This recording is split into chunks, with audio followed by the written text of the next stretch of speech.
प्यारे दर्शकों, जिवें कि तुसीं देख रहे हो, असीं पहुंचे हुए हैं गुरुद्वारा नाडा साहिब, जिथे असीं दर्शन कर रहे हैं, नाल तुहाडे करवा रहे हैं। सो थोड़ी गलबात करांगे। गलबात करन लई मौजूद ने साडे नाल गुरुद्वारा नाडा साहिब के हैड ग्रंथी ज्ञानी जगजीत सिंह होनी। उन्हां कोलों जाणांगे इत्थों के इतिहास बारे, मौजूदा प्रबंध बारे, की विलखणता इस गुरुद्वारे की, वो सारी गलबात असीं उन्हां नाल करदे हां। सब तो पहलां उन्हां दा स्वागत करिए ते फिर करदे हां गलबात। ज्ञानी जी, बहुत बहुत स्वागत है जी एस टीवी ते। वाहिगुरू जी का खालसा, वाहिगुरू जी की फतेह। जी ज्ञानी जी, जिस तरह मैं गल शुरू की है कि ये जो गुरुद्वारा, इसकी विलखणता, वैसे तो सारे ही सिख जिन्ने भी साढ़े अस्थान ने जी वो सारे ही बहुत अपनी विलखणता रखते हैं, पर इत्थों की विलखणता बारे सानू पहला दसो जी। सारिया संगतां नूं वाहिगुरू जी का खालसा, वाहिगुरू जी की फतेह। हक हक आगाह गुरु गोबिंद सिंह, शाहे शहनशाह गुरु गोबिंद सिंह जी। बादशाह दरवेश गुरु गोबिंद सिंह, ऐसे दीन दयालु धन गुरु गोबिंद सिंह साहब सच्चे पातशाह जदों पौंटा साहब की धरती ते किरपा करने वास्ते गए जी। गुरु साहब जी उत्थे इतिहास बारे जानते हो कि पहला जंग जिहड़ा गुरु साहब जी ने उत्थे जुल्म के खिलाफ पहाड़ी राजे नाल होया। गुरु साहब जी उत्थे तकरीबन 4-4.5 साल इतिहास कहता कि उत्थे गुरु साहब जी रहे। जदों पौंटा साहब भंगाणी साहब के युद्ध तो बाद गुरु साहब जी वापसी आ रहे सन श्री आनंदपुर साहब, और गुरु साहब जी पौंटा साहब तो नाहन, टोका साहब, राणी दा रायपुर, मानक टब्बरा तो होंदे हुए गुरु साहब जी इत्थे नाडा साहिब, इत्थे नाडा साहिब पिंड है जिथे इत्थे लोग जिहड़े सी खेतीबाड़ी करते सी, जिथे हुण ये गुरु साहिबां दे पावन चरण पे, सा धरती पई हरियावली जिथे मेरा सतगुर बैठा है, सेजंत पई हरियावली जिनी मेरा सतगुर देखिया जाए। जिथे पावन गुरु साहिबां दे चरण पाए उत्थे पावन स्थान गुरुद्वारा साहिब सुशोभित है। इत्थे एक उच्ची पहाड़ी हुंदी सी, सारे इलाका पहाड़ी इलाका इस पासे नूं सारा ही उच्चा टिब्बा सी, लागों दी घग्गर दरिया चलदा, अज भी चलदा। उदों बिल्कुल ये गुरुद्वारा साहिब दे बिल्कुल नाल दी चलदा सी। ते गुरु साहिब जी इस नाडा साहिब ये पिंड जिहड़ा है ये पहाड़ी दे टिब्बे ते आण के गुरु साहिब जी ने अपने चरण पाए। तो बाणी का शब्द जो मैं बेनती की है, सा धरती पई हरियावली, वो धरती भागां वाली हो जाती है। हरियावली का अर्थ होंदा भागां वाली। सा धरती पई हरियावली जिथे मेरा सतगुर बैठा है, जिथे गुरु साहिब जी के चरण पैंदे, जिथे आण के गुरु साहिब जी सुशोभित होंदे। सेजंत पई हरियावली जिनी मेरा सतगुर देखिया जाए। तो गुरु साहिब जी कहते हैं जिथे गुरु के चरण पैंदे वो धरती भागां वाली हो जाती है, पर जिहड़ियां संगतां गुरु के प्यार वाले उस स्थान पर आण के गुरु साहिबां दे दर्शन करने वास्ते आउंदे ने, वो भी भागां वाले हो जाते। गुरु साहिबां ने इत्थे 1746 बिक्रमी दे विच इत्थे अपने पावन चरण पा के ये बंजर पई धरती नूं पवित्र कर दिता, पूजन योग बना दिता। तो इत्थों दे होए ने बाबा नाडू शाह, जिन्हां दी ये जमीन हुंदी सी, जिहड़े इत्थे खेतीबाड़ी का काम करदे सी। उन्होंने जदों गुरु साहब जी के आने का पता लग्या भी धन गुरु गोबिंद सिंह साहब जी आए ने परिवार समेत, फौजां के समेत, सारियां फौजां गुरु साहबां दे नाल सन। ते गुरु साहब जी के वड्डे साहबजादे साहबजादा बाबा अजीत सिंह का जन्म जिहड़ा पौंटा साहब होया, वो भी परिवार सारा नाल सी। बाबा नाडू शाह उन्हां दे भाग जागे, क्योंकि गुरु नाल मेल भागां वाले न हुंदा, क्योंकि सत संगत मिलै वड भाग। पूरे गुरु मिलते ही गुरु की कृपा दे नाल, कृपा तो बना नहीं। और जदों उन्होंने मैं कहना भाग जागे, कोई पिछला कर्म जागया तो गुरु की सेवा करने का सुभाग प्राप्त हो। बाबा नाडू शाह ने बड़ी निमरता, बड़ी शरधा के नाल जो भी कोल सी उन्होंने आण के गुरु साहिबां नूं नतमस्तक होंदे है, मत्था टेकते हैं, और शरधा भावना के नाल वो जल पानी, प्रशादा पानी गुरु साहिब जी जिन्ना समा भी इत्थे रहे ने, बाबा नाडू शाह ने बड़ी निमरता, सरधा, सत्कार दे नाल तन मन धन करके गुरु साहिबां की जिहड़ी सेवा की है। क्योंकि सेवा का गुरु नानक देव जी महाराज के घर में बहुत वड्डा महात्म है। सा सेवा कीती सफल है जित सतगुर का मन मने, जां सतगुर का मन मनिया तां पाप कसंबल भन्ने।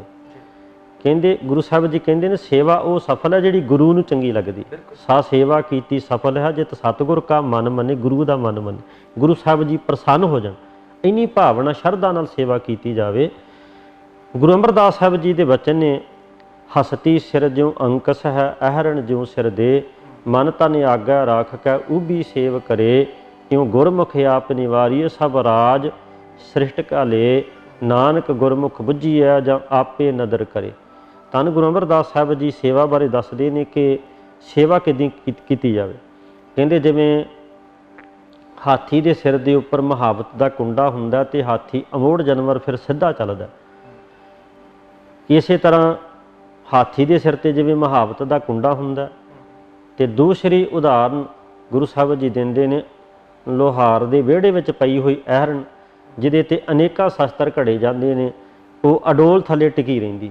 ਦੋ ਉਦਾਹਰਨਾਂ ਗੁਰੂ ਅੰਮ੍ਰਿਤ ਸਾਹਿਬ ਦਿੱਤੀਆਂ ਨੇ ਸੇਵਾ ਦੇ ਬਾਬਤ ਕਿਵੇਂ ਕੀਤੀ ਜੀ, ਕਿਉਂਕਿ ਉਹ ਹੱਥੀਂ ਆਪ ਸੇਵਾ ਕੀਤੀ ਹੈ। ਕਹਿੰਦੇ ਇਸ ਤਰ੍ਹਾਂ ਆਪਣਾ ਤਨ ਤੇ ਆਪਣਾ ਮਨ ਸਿੱਖ ਗੁਰੂ ਦੇ ਅੱਗੇ ਰੱਖ ਕੇ ਸੇਵਾ ਕਰੇ। ਤਨ ਮਨ ਆਗੇ ਰੱਖ ਕੇ ਉਬੀ ਸੇਵਾ ਕਰੀ। ਉਬੀ ਦਾ ਅਰਥ ਹੁੰਦਾ ਸਾਵਧਾਨ ਹੋ ਕੇ, ਸੁਚੇਤ ਹੋ ਕੇ ਸੇਵਾ ਕਰੇ। ਤੇ ਜਿਹੜੇ ਇਸ ਤਰ੍ਹਾਂ ਸੇਵਾ ਕਰਦੇ ਨੇ, ਇਉਂ ਗੁਰਮੁਖ ਆਪ ਨਿਵਾਰੀਏ, ਗੁਰੂ ਦੇ ਸਨਮੁਖ ਗੁਰੂ ਦੀ ਰਾਹੀਂ ਸੇਵਾ ਕਰਕੇ ਉਹ ਆਪਣੀ ਹਉਮੈ ਨੂੰ ਖਤਮ ਕਰ ਦਿੰਦੇ। ਸਭ ਰਾਜ ਸ੍ਰਿਸ਼ਟ ਘਾਲੇ, ਕਹਿੰਦੇ ਸ੍ਰਿਸ਼ਟੀ ਦਾ ਰਾਜ ਭਾਗ ਉਹਨਾਂ ਨੂੰ ਪ੍ਰਾਪਤ ਹੋ ਜਾਂਦਾ। ਸੋ ਇਸੇ ਤਰ੍ਹਾਂ ਬਾਬਾ ਨਾਢੂ ਸ਼ਾਹ ਨੇ ਬੜੀ ਸ਼ਰਧਾ ਦੇ ਨਾਲ ਸੇਵਾ ਕੀਤੀ ਹੈ ਤੇ ਗੁਰੂ ਸਾਹਿਬ ਜੀ ਉਹਦੀ ਸੇਵਾ ਤੋਂ ਪ੍ਰਸੰਨ ਹੋ ਕੇ ਬਖਸ਼ਿਸ਼ ਕਰਦੇ ਨੇ, ਕਿਰਪਾ ਕਰਦੇ ਨੇ। ਕਹਿੰਦੇ ਭਾਈ ਸਿੱਖਾ ਕੀ ਕੰਮ ਕਰਦਾ? ਕਹਿੰਦਾ ਆਪ ਜੀ ਦਾ ਨਿਮਾਣਾ ਜਿਹਾ ਸਿੱਖ ਤੇ ਖੇਤੀਬਾੜੀ ਕਰਦਾ। ਤਾਂ ਗੁਰੂ ਸਾਹਿਬ ਜੀ ਉਹਦੀ ਭਾਵਨਾ, ਉਹਦੀ ਸ਼ਰਧਾ ਨੂੰ ਦੇਖ ਕੇ ਔਰ ਬਖਸ਼ਿਸ਼ਾਂ ਕੀਤੀਆਂ ਸੀ ਕਿ ਆਉਣ ਵਾਲਾ ਸਮਾਂ ਜਿਹੜਾ ਤੁਹਾਡੇ ਨਾਮ ਦੇ ਨਾਲ ਸਥਾਨ ਜਿਹੜਾ ਪ੍ਰਸਿੱਧ ਹੋਵੇਗਾ। ਸੋ ਨਾਢਾ ਸਾਹਿਬ ਪਿੰਡ ਸੀ, ਗੁਰੂ ਸਾਹਿਬਾਂ ਦੇ ਚਰਨ ਪਾਏ, ਬਾਬਾ ਨਾਢੂ ਸ਼ਾਹ ਨੇ ਕੀ ਸੇਵਾ ਕੀਤੀ ਤੇ ਇਸ ਸਥਾਨ ਦਾ ਨਾਮ ਨਾਢਾ ਸਾਹਿਬ ਹੈ। ਨਾਢਾ ਸਿੰਘ ਨਾਢਾ ਸਾਹਿਬ ਜਾਂ ਨਾਢੂ ਸ਼ਾਹ ਤੋਂ? ਨਾਢੂ ਸ਼ਾਹ ਤੋਂ, ਹਾਂਜੀ ਹਾਂਜੀ। ਨਾਢੂ ਸ਼ਾਹ ਜਿਨ੍ਹਾਂ ਨੇ ਸੇਵਾ। ਗੁਰੂ ਸਾਹਿਬ ਜਦੋਂ ਭੰਗਾਣੀ ਤੋਂ ਆਉਂਦੇ ਨੇ, ਭੰਗਾਣੀ ਦਾ ਜੰਗ ਜਿੱਤ ਕੇ ਜਾਂਦਿਆਂ ਹੋਏ ਇੱਧਰੋਂ ਪਰਿਵਾਰ ਸਮੇਤ, ਆਪਣੀ ਫੌਜ ਸਮੇਤ, ਸਰ ਕਿੰਨਾ ਕੁ ਸਮਾਂ ਠਹਿਰਦੇ ਇੱਥੇ? ਇਤਿਹਾਸ ਵਿੱਚ ਬਹੁਤਾ ਨਹੀਂ ਮਿਲਦਾ ਕਿੰਨਾ ਸਮਾਂ ਠਹਿਰੇ ਨੇ। ਕੋਈ ਮਤਲਬ ਸੁਣਨ ਨੂੰ ਮਿਲਦਾ ਜਿਹੜੇ ਉਸ ਸਮੇਂ ਦੇ ਬਜ਼ੁਰਗ ਗਾਂ ਦੀ ਗਾਂ ਜਿੱਥੋਂ ਮਤਲਬ ਕਹਿੰਦੇ ਵੀ 3-4 ਦਿਨ ਦੱਸਦੇ ਆ। ਮਤਲਬ ਇਤਿਹਾਸ ਵਿੱਚ ਕੋਈ ਜ਼ਿਆਦਾ ਨਹੀਂ ਲਿਖਿਆ ਬਹੁਤਾ। ਤੇ ਫਿਰ ਗੁਰੂ ਸਾਹਿਬ ਨੇ ਨਾਢੂ ਸ਼ਾਹ ਉਹਨਾਂ ਨੂੰ ਵਰ ਦਿੱਤੇ ਵੀ ਇਹ ਥਾਂ। ਹਾਂ, ਬਾਬਾ ਨਾਢੂ ਸ਼ਾਹ ਜਿਨ੍ਹਾਂ ਨੇ ਸੇਵਾ ਕੀਤੀ ਹੈ, ਉਹ ਸੇਵਾ ਤੋਂ ਪ੍ਰਸੰਨ ਹੋ ਕੇ ਗੁਰੂ ਸਾਹਿਬਾਂ ਨੇ ਬਹੁਤ ਵੱਡੀਆਂ ਬਖਸ਼ਿਸ਼ਾਂ ਕੀਤੀਆਂ ਨੇ। ਗੁਰਦੁਆਰਾ ਦਾ ਨਾਮ ਹੈ ਗੁਰਦੁਆਰਾ ਸਾਹਿਬ ਪਾਤਸ਼ਾਹ ਦਸਵੀਂ ਨਾਢਾ ਸਾਹਿਬ। ਜੀ ਜੀ ਜੀ, ਠੀਕ ਹੈ। ਇਹ ਗੁਰਦੁਆਰਾ ਸਾਹਿਬ ਦਾ ਗੁਰਦੁਆਰਾ ਸਾਹਿਬ ਕਦੋਂ ਸਥਾਪਿਤ ਹੋਇਆ? ਬਾਅਦ ਵਿੱਚ ਉਹਨਾਂ ਤੋਂ ਨਾਢੂ ਸ਼ਾਹ ਹੋਣਾ ਤੋਂ ਬਾਅਦ ਨਾਢੂ, ਹਾਂਜੀ, ਬਾਬਾ ਨਾਢੂ ਸ਼ਾਹ ਜਦੋਂ ਗੁਰੂ ਸਾਹਿਬਾਂ ਦਰਸ਼ਨ ਕੀਤੇ ਨੇ, ਗੁਰੂ ਸਾਹਿਬ ਜੀ ਇੱਥੋਂ ਅੱਗੇ ਅਨੰਦਪੁਰ ਸਾਹਿਬ ਚਲੇ ਜਾਂਦੇ ਨੇ। ਉਸ ਤੋਂ ਬਾਅਦ ਫਿਰ ਇਹ ਜਿਹੜਾ ਸਥਾਨ ਜਿਹੜਾ ਗੁਰੂ ਸਾਹਿਬ ਜਿੱਥੇ ਚਰਨ ਪਾਏ ਸੀ, ਉਸ ਇਸੇ ਸਥਾਨ ਤੇ ਉਸ ਵੇਲੇ ਜਿਹੜੀ ਸੇਵਾ ਉਹ ਸ਼ੁਰੂ ਹੋ ਗਈ ਸੀ। ਹਾਂਜੀ ਹਾਂਜੀ। ਮੇਰਾ ਕਹਿਣ ਦਾ ਭਾਵ ਵੀ ਜੇ SGPC ਦੇ ਅੰਡਰ ਹੈ ਗੁਰਦੁਆਰਾ ਨਾ, ਜੇ ਮੌਜੂਦਾ ਪ੍ਰਬੰਧ ਦੀ ਗੱਲ ਕਰੀਏ ਤਾਂ ਇਹ ਦੁਬਾਰਾ ਮਤਲਬ ਜਦੋਂ ਇਹ ਸੰਗਤਾਂ ਜਾਂ ਹੁਣ ਜੇ ਪਿੱਛੇ ਦੀ ਮਤਲਬ 10-15 ਸਾਲ ਪਹਿਲਾਂ ਉਦੋਂ ਇਹ ਦੁਬਾਰਾ ਸਾਰਾ ਬਣ ਰਿਹਾ ਸੀਗਾ। ਹਾਂਜੀ, ਇਹ 2000 ਦੇ ਵਿੱਚ ਸੇਵਾ ਲੱਗੀ ਸੀ। 2006 ਦੇ ਵਿੱਚ ਜਿਹੜਾ ਨਵਾਂ ਪਾਵਨ ਸਥਾਨ ਬਣਿਆ ਤੇ ਗੁਰੂ ਸਾਹਿਬਾਂ ਦੇ ਪ੍ਰਕਾਸ਼ ਹੋਏ ਨੇ। ਤੇ ਇਹ ਇਸ ਵੇਲੇ ਸ਼੍ਰੋਮਣੀ ਗੁਰਦੁਆਰਾ ਕਮੇਟੀ ਬਹੁਤ ਸੁਚੱਜੇ ਢੰਗ ਦੇ ਨਾਲ ਇਹਦਾ ਪ੍ਰਬੰਧ ਚਲਾ ਰਹੀ ਹੈ। ਜੀ ਜੀ। ਸੋ ਕਿੰਨੀਆਂ ਸੰਗਤਾਂ ਰੋਜ਼ਾਨਾ ਦਰਸ਼ਨ ਕਰਦੀਆਂ ਨੇ ਇਸ ਪਾਵਨ ਸਥਾਨ ਦੇ?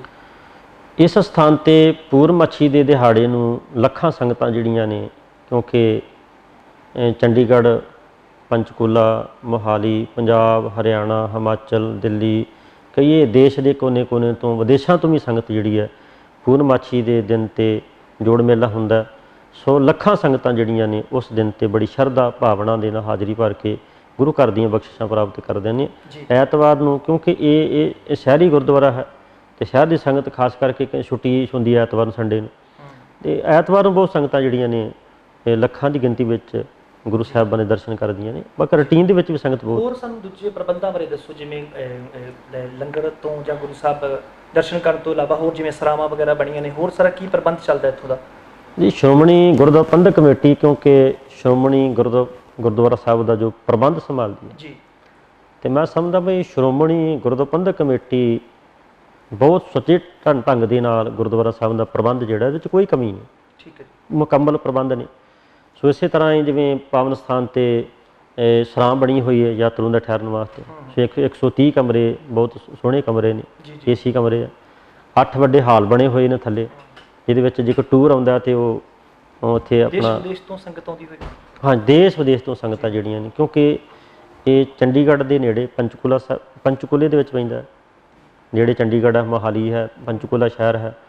ਇਸ ਕਰਕੇ ਬੇਅੰਤ ਸੰਗਤਾਂ ਜਿਹੜੀਆਂ ਨੇ, ਕਿਉਂਕਿ ਇੱਥੋਂ ਸ਼ਹਿਰਾਂ ਦੀਆਂ ਬਾਹਰ ਵੀ ਗਈਆਂ ਹੋਈਆਂ ਨੇ ਵੱਖ-ਵੱਖ ਦੇਸ਼ਾਂ ਦੇ ਵਿੱਚ। ਤੇ ਸ਼ਰਧਾ ਬਹੁਤ ਹੈ ਸੰਗਤਾਂ ਦੀ। ਮਤਲਬ ਹੈਰਾਨ ਹੋ ਜੀਦਾ ਜਦੋਂ ਸੰਗਤਾਂ ਦੀ ਭਾਵਨਾ ਦੇਖੀ ਦੀ ਇਸ ਅਸਥਾਨ ਦੇ ਪ੍ਰਤੀ, ਸ਼ਰਧਾ ਦੇਖੀ ਦੀ ਹੈ। ਲੈਣ ਦੇ ਵਿੱਚ ਲੱਗੀਆਂ, ਭਾਵੇਂ ਗਰਮੀ ਹੈ, ਠੰਡ ਹੈ, ਮੀਂਹ ਪੈ ਰਿਹਾ, ਧੁੱਪ ਹੈ, ਸੰਗਤਾਂ ਬੜੀ ਸ਼ਾਂਤਮਈ ਤਰੀਕੇ ਨਾਲ ਤੇ ਗੁਰੂ ਸਾਹਿਬਾਨ ਦੇ ਦਰਸ਼ਨ ਕਰਦੇ। ਬਹੁਤ ਸ਼ਰਧਾ ਹੈ ਸੰਗਤਾਂ ਦੀ, ਬੜੀ ਭਾਵਨਾ ਹੈ ਨਾਢਾ ਸਾਹਿਬ ਤੇ ਇਸ ਪਾਵਨ ਸਥਾਨ ਤੇ, ਗੁਰੂ ਗੋਬਿੰਦ ਸਿੰਘ ਸਾਹਿਬ ਜੀ ਦੇ ਪਾਵਨ ਸਥਾਨ ਤੇ ਬੇਅੰਤ ਸੰਗਤਾਂ ਦੀ ਬਹੁਤ ਵੱਡੀ ਭਾਵਨਾ। ਔਰ ਜਦੋਂ ਦਾਸ ਸੰਗਤਾਂ ਨੇ ਕਈ ਵਾਰੀ ਇੱਦਾਂ ਵਚਨ ਵਿਲਾਸ ਹੁੰਦੇ ਨੇ, ਜਿਹੜੇ ਪੁਰਾਣੇ ਲੋਕ ਜਿਹੜੇ ਕੋਈ 20 ਸਾਲ ਤੋਂ 25-40 ਸਾਲ ਤੋਂ ਕੋਈ ਕਹਿੰਦਾ ਜੁੜੇ ਹੋਏ ਨੇ, ਔਰ ਉਹ ਭਾਵੇਂ ਵੱਡੇ ਵੱਡੇ ਅਹੁਦਿਆਂ 'ਤੇ ਬੈਠੇ ਨੇ ਅੱਜ ਬਹੁਤ ਨੇ, ਭਾਵੇਂ ਉਹ ਹਾਈ ਕੋਰਟ ਦੇ ਜੱਜ ਸਾਹਿਬਾਨ ਬਣ ਗਏ, ਵਕੀਲ ਬਣ ਗਏ, ਜਾਂ ਕੋਈ ਗੁਰੂ ਸਾਹਿਬਾਨ ਦੀ ਕਿਰਪਾ ਮਿਨਿਸਟਰ ਬਣ ਗਏ, ਜਾਂ ਕੋਈ ਵੱਡੇ ਬਿਜ਼ਨਸਮੈਨ ਬਣ ਗਏ। ਉਹ ਕਹਿੰਦੇ ਨੇ ਵੀ ਇਹ ਸਭ ਦੇਣ ਜਿਹੜੀ ਹੈ ਇਹ ਨਾਢਾ ਸਾਹਿਬ ਦੀ ਹੈ, ਇਹ ਮਤਲਬ ਸਾਨੂੰ ਮਿਲਦਾ ਇੰਨਾ, ਉਹਨਾਂ ਸਭ ਹਾਜ਼ਰੀ ਉਹਨਾਂ ਭਰਨੀ ਭਰਨੀ। ਸੋ ਇਸ ਕਰਕੇ ਮੈਂ ਬੇਨਤੀ ਕਰਨਾ ਚਾਹੁੰਦਾ ਇਹ ਤੁਹਾਡੇ TV ਚੈਨਲ ਰਾਹੀਂ ਵੀ ਜਿਹੜੀਆਂ ਸੰਗਤਾਂ ਹੁੰਦੀਆਂ ਨੇ ਚੰਡੀਗੜ੍ਹ, ਮੋਹਾਲੀ, ਕਿਉਂਕਿ ਟੂਰਿਸਟ ਆਉਂਦਾ, ਬਾਹਰੋਂ ਆਉਂਦਾ ਜਾਂ ਦੇਸ਼ ਵਿੱਚੋਂ ਆਉਂਦਾ, ਪੰਜਾਬ ਤੋਂ ਜਾਂ ਹਰਿਆਣਾ ਜਾਂ ਹਿਮਾਚਲ ਤੋਂ, ਮੈਂ ਸਮਝਦਾ ਵੀ ਗੁਰਦੁਆਰਾ ਨਾਢਾ ਸਾਹਿਬ ਅਜੇ ਦਰਸ਼ਨ ਨਹੀਂ ਕੀਤੇ ਤੇ ਉਹਨਾਂ ਦਾ ਇੱਥੇ ਆਉਣਾ ਅਧੂਰਾ। ਸੋ ਬੇਨਤੀ ਕਰਦਾ ਵੀ ਜਿੰਨੀਆਂ ਸੰਗਤਾਂ ਕੋਈ ਚੰਡੀਗੜ੍ਹ ਆ ਰਿਹਾ, ਮੋਹਾਲੀ, ਪੰਚਕੂਲਾ ਜਾਂ ਇਹ ਲਾਗੇ ਲਾਗੇ ਇਹ ਆ ਰਹੇ ਨੇ, ਟੂਰਿਸਟ ਆ ਰਿਹਾ, ਮੇਰੀ ਬੇਨਤੀ ਹੈ ਕਿ ਗੁਰਦੁਆਰਾ ਨਾਢਾ ਸਾਹਿਬ ਜ਼ਰੂਰ ਦਰਸ਼ਨ ਕਰਕੇ ਜਾਓ, ਕਿਉਂਕਿ ਆਪ ਜੁੜੀਏ ਆਪਣੇ ਬੱਚੇ ਨੂੰ ਆਪਾਂ ਗੁਰੂ ਘਰ ਨਾਲ ਜੋੜੀਏ। ਗੁਰ ਬਿਨ ਕੋਰ ਅੰਧਾਰ, ਗੁਰੂ ਬਿਨ ਸਮਝ ਨਾ ਆਵੇ, ਗੁਰ ਬਿਨ ਸੁਰਤ ਨ ਸਿੱਧ, ਗੁਰੂ ਬਿਨ ਮੁਕਤ ਨ ਪਾਵੇ। ਕਿਉਂਕਿ ਗੁਰੂ ਤੋਂ ਬਿਨਾਂ ਸਾਨੂੰ ਦੁੱਖਾਂ ਤੋਂ, ਵਿਕਾਰਾਂ ਤੋਂ, ਮਾਇਆ ਤੋਂ ਮੁਕਤੀ ਨਹੀਂ ਮਿਲਣੀ, ਸਾਨੂੰ ਸੁੱਖ ਸ਼ਾਂਤੀ ਗੁਰੂ ਤੋਂ ਬਿਨਾਂ ਨਹੀਂ ਮਿਲਣੀ। ਇਸ ਕਰਕੇ ਬੇਨਤੀ ਹੈ ਭਾਈ ਸਾਰਿਆਂ ਨੂੰ, ਆਪ ਅਤੇ ਆਪਣੇ ਬੱਚੇ, ਜਦੋਂ ਵੀ ਤੁਸੀਂ ਚੰਡੀਗੜ੍ਹ ਆਓ, ਮੋਹਾਲੀ ਆਓ, ਪੰਚਕੂਲਾ ਆਓ, ਟੂਰਿਸਟ ਆਉਂਦੇ ਨੇ, ਬੇਨਤੀ ਹੈ ਵੀ ਗੁਰਦੁਆਰਾ ਨਾਢਾ ਸਾਹਿਬ ਜ਼ਰੂਰ ਆਪ ਅਤੇ ਆਪਣੇ ਬੱਚਿਆਂ ਨੂੰ ਦਰਸ਼ਨ ਕਰਾਓ, ਕਿਉਂਕਿ ਬਹੁਤ ਵੱਡੀਆਂ ਬਖਸ਼ਿਸ਼ਾਂ ਇੱਥੋਂ ਜਿਹੜੀਆਂ ਮਿਲਦੀਆਂ। ਇਹ ਜੀ ਗਿਆਨੀ ਜੀ, ਤੁਸੀਂ ਬਹੁਤ ਵਡਮੁੱਲੀ ਜਾਣਕਾਰੀ, ਬੜੀ ਕੀਮਤੀ ਗੱਲਾਂ ਦੱਸ ਰਹੇ ਹੋ। ਇਹ ਅੱਜ ਜਿਹੜੀ ਸਭ ਤੋਂ ਵੱਡੀ ਲੋੜ ਆ, ਸਮੇਂ ਦੀ ਮੰਗ, ਕਿ ਸਾਡੀ ਜਿਹੜੀ ਨੌਜਵਾਨ ਪੀੜ੍ਹੀ ਆ ਉਹ ਕਿਤੇ ਨਾ ਕਿਤੇ ਕਰਾਹੇ ਪੈ ਗਈ, ਲੀਹੋਂ ਲੱਥ ਗਈ। ਕੀ ਸੰਦੇਸ਼ ਦੇਣਾ ਚਾਹੋਗੇ, ਕੀ ਉਹਨਾਂ ਨੂੰ ਕਹਿਣਾ ਚਾਹੋਗੇ ਵੀ ਉਸ ਦਲਦਲ ਚੋਂ ਬਾਹਰ ਨਿਕਲ ਤੇ ਆਪਣੀ ਸਹੀ ਤਰ੍ਹਾਂ ਜ਼ਿੰਦਗੀ ਜਿਉਣ? ਅੱਜ ਦੀ ਨੌਜਵਾਨ ਪੀੜ੍ਹੀ ਨੂੰ ਸੰਦੇਸ਼ ਤਾਂ ਨਹੀਂ, ਮੈਂ ਬੇਨਤੀ ਕਰ ਸਕਦਾ ਕਿ ਕਿਉਂਕਿ ਜੋ ਸਾਡਾ ਫਰਜ਼ ਬਣਦਾ, ਕਿਉਂਕਿ ਅੱਜ ਨਸ਼ਿਆਂ ਦਾ ਬਹੁਤ ਰੁਝਾਨ ਜਿਹੜਾ ਉਹ ਚੱਲ ਰਿਹਾ, ਪਤਤਪੁਣਾ, ਕੁਸੰਗਤ, ਲੱਚਰ ਗੀਤ। ਕਿਉਂਕਿ ਜਿੰਨਾ ਚਿਰ ਤੱਕ ਆਪਾਂ ਗੁਰੂ ਨਾਲ ਨਹੀਂ ਨਾ ਜੁੜਦੇ, ਮੈਂ ਪਹਿਲਾਂ ਬੇਨਤੀ ਕੀਤੀ, ਗੁਰ ਬਿਨ ਕੋਰ ਅੰਧਾਰ, ਗੁਰੂ ਬਿਨ ਸਮਝ ਨਾ ਆਵੇ। ਗੁਰੂ ਤੋਂ ਬਿਨਾਂ ਸਮਝ ਨਹੀਂ ਆਉਣੀ। ਅੱਜ ਲੋੜ ਹੈ ਸਾਨੂੰ ਆਪ ਆਪਣੇ ਬੱਚਿਆਂ ਨੂੰ, ਅਸੀਂ ਆਪ ਵੀ ਬਾਣੀ ਨਾਲ ਜੁੜੀਏ, ਗੁਰੂ ਨਾਲ ਜੁੜੀਏ ਅਤੇ ਆਪਣੇ ਬੱਚਿਆਂ ਨੂੰ ਵੀ ਜੋੜੀਏ। ਕਿਉਂਕਿ ਜਦੋਂ ਅਸੀਂ ਬੱਚੇ ਦੀ ਨੀਂਹ ਪੱਕੀ ਕਰ ਦਾਂਗੇ ਨਾ, ਜਦੋਂ ਉਹਨੂੰ ਗੁਰੂ ਦੇ ਸਿਧਾਂਤਾਂ ਨਾਲ ਜੋੜਾਂਗੇ, ਗੁਰੂ ਕੀ ਬਾਣੀ ਨਾਲ ਜੋੜਾਂਗੇ, ਸੰਗਤ ਸੇਵਾ ਨਾਲ ਜੋੜਾਂਗੇ। ਸੋ ਸਿੱਖ ਸਖਾ ਬੰਧਪ ਹੈ ਭਾਈ, ਜੇ ਗੁਰ ਕੇ ਭਾਣੇ ਵਿੱਚ ਆਵੈ, ਆਪਣਾ ਭਾਣਾ ਜੋ ਚੱਲੈ ਭਾਈ, ਵਿਛੜ ਚੋਟਾਂ ਖਾਵੈ, ਬਿਨ ਸਤਿਗੁਰ ਸੁਖ ਕਦੇ ਨਾ ਪਾਵੈ ਭਾਈ, ਫਿਰ ਪਰ ਪਛਤਾਵੈ। ਇਹ ਇੱਕ ਗੱਲ ਅਸੀਂ ਪੱਕੀ ਕਰ ਲਈਏ ਸਾਰੇ, ਵੀ ਗੁਰੂ ਤੋਂ ਬਿਨਾਂ ਸਾਨੂੰ ਇਸ ਲੋਕ ਜਾਂ ਪਰਲੋਕ ਦੇ ਵਿੱਚ ਆਤਮਿਕ ਤੌਰ 'ਤੇ ਸੁੱਖ ਨਹੀਂ ਮਿਲ ਸਕਦਾ। ਇਸ ਕਰਕੇ ਸਾਡਾ ਫਰਜ਼ ਬਣਦਾ ਆਪ ਆਪਣੇ ਬੱਚਿਆਂ ਨੂੰ ਬਾਣੀ ਨਾਲ ਜੋੜੀ, ਗੁਰੂ ਘਰ ਵਿੱਚ ਲੈ ਕੇ ਆਈਏ। ਇੱਥੇ ਜਦੋਂ ਆਪ ਜੋੜਾਂਗੇ, ਬੱਚੇ ਸਾਡੇ ਜੁੜ ਜਾਣਗੇ, ਅਤੇ ਫਿਰ ਉਹ ਭਾਵੇਂ ਦੇਸ਼ ਵਿੱਚ ਰਹਿਣ, ਭਾਵੇਂ ਵਿਦੇਸ਼ ਵਿੱਚ ਰਹਿਣ, ਕਿਉਂਕਿ ਫਿਰ ਅਸੀਂ ਇਹੋ ਜਿਹੇ ਨਸ਼ਿਆਂ ਨੂੰ ਠੱਲ ਪਾ ਸਕਦੇ ਹਾਂ, ਪਤਤਪੁਣੇ ਨੂੰ ਠੱਲ ਪਾ ਸਕਦੇ ਹਾਂ। ਕਿਉਂਕਿ ਗੁਰੂ ਗੋਬਿੰਦ ਸਿੰਘ ਸਾਹਿਬ ਜੀ ਦੇ ਸਥਾਨ ਆਪਾਂ ਸਾਰੇ ਦਰਸ਼ਨ ਕਰਾ ਰਹੇ ਹੋ ਤੁਸੀਂ। ਗੁਰੂ ਗੋਬਿੰਦ ਸਿੰਘ ਸਾਹਿਬ ਜੀ ਨੇ ਬਹੁਤ ਵੱਡੇ ਸਾਡੇ 'ਤੇ ਪਰਉਪਕਾਰ ਕੀਤੇ ਨੇ। ਆਪਣੇ ਬੱਚੇ ਇਨ ਪੁੱਤਰਨ ਕੇ ਸੀਸ ਪਰ ਵਾਰ ਦੀ ਸੁੱਤ ਚਾਰ ਮੋਏ ਤੇ ਕਿਆ ਹੁਆ ਜੀਵਤ ਕਈ ਹਜ਼ਾਰ। ਸੋ ਸਾਡੇ ਤੋਂ ਆਪਣੇ ਬੱਚੇ, ਸਾਨੂੰ ਆਪਣੇ ਬੱਚੇ ਬਣਾਇਆ, ਇਸ ਕਰਕੇ ਅਸੀਂ ਗੁਰੂ ਗੋਬਿੰਦ ਸਿੰਘ ਸਾਹਿਬ ਜੀ ਦੇ ਬੱਚੇ ਬਣ ਜਾਈਏ, ਤਾਂ ਹੀ ਅਸੀਂ ਲੋਕ ਪਰਲੋਕ ਦੇ ਵਿੱਚ ਜਿੱਥੇ ਮਰਜ਼ੀ ਰਹੀਏ, ਅਸੀਂ ਸੁੱਖਾਂ ਦੇ ਸਹਿਤ, ਅਣਖ ਦੇ ਚੜ੍ਹਦੀ ਕਲਾ ਦੇ ਵਿੱਚ ਅਸੀਂ ਆਪਣਾ ਜੀਵਨ ਜਿਹੜਾ ਸੋਹਣਾ ਬਤੀਤ ਕਰ ਸਕਦੇ ਹਾਂ। ਤੁਸੀਂ ਨੌਜਵਾਨ ਪੀੜ੍ਹੀ ਦੀ ਗੱਲ ਕੀਤੀ, ਬੱਚਿਆਂ ਦੀ ਗੱਲ ਕੀਤੀ, ਕਿਤੇ ਨਾ ਕਿਤੇ ਭਾਵੇਂ ਅਸੀਂ ਪੰਜਾਬ 'ਚ ਰਹਿੰਦੇ ਹਾਂ, ਪਰ ਫਿਰ ਵੀ ਜਿਹੜਾ ਸਿੱਖ ਇਤਿਹਾਸ ਆ ਸਾਡਾ, ਇਸ ਨੂੰ ਸਾਡੀ ਪੜ੍ਹਾਈ ਨਾਲ ਜੋੜਨ ਦੀ ਅਜੇ ਲੋੜ ਆ। ਕਿਉਂਕਿ ਜੇ ਪੜ੍ਹਾਈ ਦੇ ਵਿੱਚ ਦੇਖਦੇ ਹਾਂ ਆਪਾਂ ਤਾਂ ਬੜਾ ਨਾ ਮਾਤਰ ਜਿਹਾ ਹੀ ਮਿਲਦਾ, ਕਿਉਂਕਿ ਤਾਂ ਹੀ ਸ਼ਾਇਦ ਜੇ ਅਸੀਂ ਸ਼ੁਰੂ ਤੋਂ ਜੋੜਨ ਦੀ ਕੋਸ਼ਿਸ਼ ਕਰਾਂਗੇ ਬੱਚਿਆਂ ਨੂੰ, ਤਾਂ ਸ਼ਾਇਦ ਉਚੇਰੀ ਪੜ੍ਹਾਈ ਤਾਂ ਕਰਦੇ ਹਾਂ, ਜਿੱਥੇ ਉਹ ਦੁਨਿਆਵੀ ਪੜ੍ਹਾਈ ਪੜ੍ਹਨਗੇ, ਉੱਥੇ ਨਾ ਅਧਿਆਤਮਕ ਦੀ ਜਾਂ ਕਹਿ ਲਓ ਕਿ ਗੁਰਮਤਿ ਵਿੱਦਿਆ, ਜਾਂ ਕਹਿ ਲਓ ਆਪਣੇ ਇਤਿਹਾਸ ਨੂੰ ਤਾਂ ਕਮ ਸੇ ਕਮ ਚੰਗੀ ਤਰ੍ਹਾਂ ਜਾਣਨਾ। ਜਿੰਨਾ ਦੇਖੋ ਜੀ, ਜਿੰਨਾ ਦੁਨਿਆਵੀ ਪੜ੍ਹਾਈ ਦੀ ਵੀ ਅੱਜ ਬਹੁਤ ਲੋੜ ਹੈ, ਜੇ ਸਮੇਂ ਦਾ ਆਪਾਂ ਹਾਣੀ ਬਣਨਾ। ਬਿਲਕੁਲ। ਪਰ ਸਭ ਤੋਂ ਪਹਿਲਾਂ ਸਾਨੂੰ ਧਰਮ ਦੀ ਲੋੜ ਹੈ, ਅਧਿਆਤਮਿਕ ਦੀ ਲੋੜ ਹੈ। ਜਿੰਨਾ ਚਿਰ ਤੱਕ ਆਪਾਂ ਗੁਰੂ ਨਾਲ ਨਹੀਂ ਜੁੜਦੇ, ਗੁਰੂ ਵਾਲੇ ਨਹੀਂ ਬਣਦੇ, ਗੁਰੂ ਸਿਧਾਂਤਾਂ ਨਾਲ ਨਹੀਂ ਜੁੜਦੇ, ਤੇ ਆਪਾਂ ਦੁਨਿਆਵੀ ਪੜ੍ਹਾਈ ਜਿੰਨੀ ਮਰਜ਼ੀ ਪੜ੍ਹ ਲਈਏ ਤੇ ਅਨਪੜ੍ਹ ਹਾਂ ਧਾਰਮਿਕ ਤੌਰ ਤੇ, ਅਧਿਆਤਮਿਕ ਤੌਰ ਤੇ ਅਸੀਂ ਅਨਪੜ੍ਹ ਹੀ ਹਾਂ। ਜੀ ਜੀ ਕਿਉਂਕਿ ਗੁਰੂ ਸਾਹਿਬ ਜੀ ਸਾਡੇ ਤੇ ਬਹੁਤ ਵੱਡੀ ਕਿਰਪਾ ਕਰਦੇ, ਕਿਉਂਕਿ ਸਾਨੂੰ ਸੇਧ ਜਿਹੜੀ ਆ ਉਹ ਗੁਰੂ ਗ੍ਰੰਥ ਸਾਹਿਬ ਤੋਂ ਮਿਲਣੀ ਹੈ, ਉਹ ਇਤਿਹਾਸ ਤੋਂ ਮਿਲਣੀ ਹੈ, ਆਪਣੇ ਪੁਰਖਿਆਂ ਤੋਂ ਮਿਲਣੀ ਹੈ। ਠੀਕ ਹੈ ਨਾ। ਤੇ ਜਦੋਂ ਅਸੀਂ ਗੁਰੂ ਦੇ ਮਾਰਗ ਤੇ ਚੱਲਾਂਗੇ, ਗੁਰੂ ਦੇ ਦੱਸੇ ਰਾਹ ਤੇ ਚੱਲਾਂਗੇ, ਤੇ ਫਿਰ ਅਸੀਂ ਹਰ ਮੁਸ਼ਕਲ ਦਾ ਸਾਹਮਣਾ ਕਰ ਸਕਦੇ ਹਾਂ, ਤੇ ਅਸੀਂ ਆਪਣੀ ਗੁਰੂ ਦੇ ਦੱਸੇ ਰਾਹ ਤੇ ਚੱਲ ਕੇ ਆਪਣੀ ਮੰਜ਼ਿਲ ਜਿਹੜੀ ਤੈਅ ਕਰ ਸਕਦੇ ਹਾਂ। ਜੀ ਜੀ ਤੁਸੀਂ ਐਸਜੀਪੀਸੀ ਦੀ ਗੱਲ ਕੀਤੀ, ਇਹ ਗੁਰਦੁਆਰਾ ਵੀ ਐਸਜੀਪੀਸੀ ਦੇ ਅਧੀਨ ਹੈ ਜੀ। ਐਸਜੀਪੀਸੀ ਕਿਹੋ ਜਿਹੇ ਉਪਰਾਲੇ ਕਰ ਰਹੀ ਹੈ ਵੀ ਸਾਡੀ ਜਿਹੜੀ ਨੌਜਵਾਨ ਪੀੜ੍ਹੀ ਜਿਹੜੀ ਉਹ ਨਸ਼ਿਆਂ ਤੋਂ ਬਚੇ ਜਾਂ ਗੁਰੂ ਨਾਲ ਜੁੜੇ ਵੱਧ ਤੋਂ ਵੱਧ? ਸ਼੍ਰੋਮਣੀ ਗੁਰਦੁਆਰਾ ਪ੍ਰਬੰਧਕ ਕਮੇਟੀ ਦੇ ਵਿੱਚ ਬਹੁਤ ਵੱਡੀ ਗਿਣਤੀ ਦੇ ਵਿੱਚ ਜਿਹੜੇ ਪ੍ਰਚਾਰਕ ਨੇ, ਜਿਹੜੇ ਦੇਸ਼ ਵਿਦੇਸ਼ ਦੇ ਵਿੱਚ, ਅਸੀਂ ਵੀ ਯਤਨ ਕਰਦੇ ਹਾਂ ਬਾਹਰ ਹਰ ਪਿੰਡ ਦੇ ਵਿੱਚ ਜਾ ਕੇ ਗੁਰਮਤਿ ਸਮਾਗਮ ਜਿਹੜੇ ਨੇ ਉਹ ਕਰਵਾਏ ਜਾਂਦੇ ਆ। ਬੱਚਿਆਂ ਨੂੰ ਗੁਰੂ ਕੀ ਬਾਣੀ ਨਾਲ ਜੋੜਿਆ, ਇਤਿਹਾਸ ਨਾਲ ਜੋੜਿਆ ਜਾਂਦਾ। ਜਿਨ੍ਹਾਂ ਨੂੰ ਪੰਜਾਬੀ ਪੜ੍ਹਨੀ ਨਹੀਂ ਆਉਂਦੀ ਉਹਨਾਂ ਨੂੰ ਪੰਜਾਬੀ ਪੜ੍ਹਾਉਣ ਦਾ ਯਤਨ ਕਰੀਦਾ, ਕਿਉਂਕਿ ਮੁੱਢਲੀ ਸਿੱਖਿਆ ਸਾਡਾ ਜਿਹੜੀ ਉਹ ਅਸੀਂ ਧਾਰਮਿਕ ਤੌਰ ਤੇ ਗੁਰੂ ਨਾਲ ਜੁੜਨਾ। ਠੀਕ ਹੈ ਨਹੀਂ। ਜਦੋਂ ਆਪਾਂ ਗੁਰੂ ਸਿਧਾਂਤਾਂ ਨੂੰ ਆਪਾਂ ਸਮਝ ਲਵਾਂਗੇ, ਗੁਰੂ ਕੀ ਬਾਣੀ ਨਾਲ ਜੁੜ ਜਾਵਾਂਗੇ, ਤੇ ਆਪਾਂ ਦੁਨਿਆਵੀ ਤੌਰ ਤੇ ਸਾਡੇ ਝਗੜੇ ਕਲੇਸ਼ ਹੱਦਾਂ ਬੰਨੇ ਜਿਹੜੇ ਸਭ, ਕਿਉਂਕਿ ਬਾਣੀ ਸਾਨੂੰ ਇੱਕ ਕਰਦੀ, ਇੱਕਾ ਬਾਣੀ ਇੱਕ ਗੁਰੂ ਇੱਕੋ ਸ਼ਬਦ ਵਿਚਾਰ।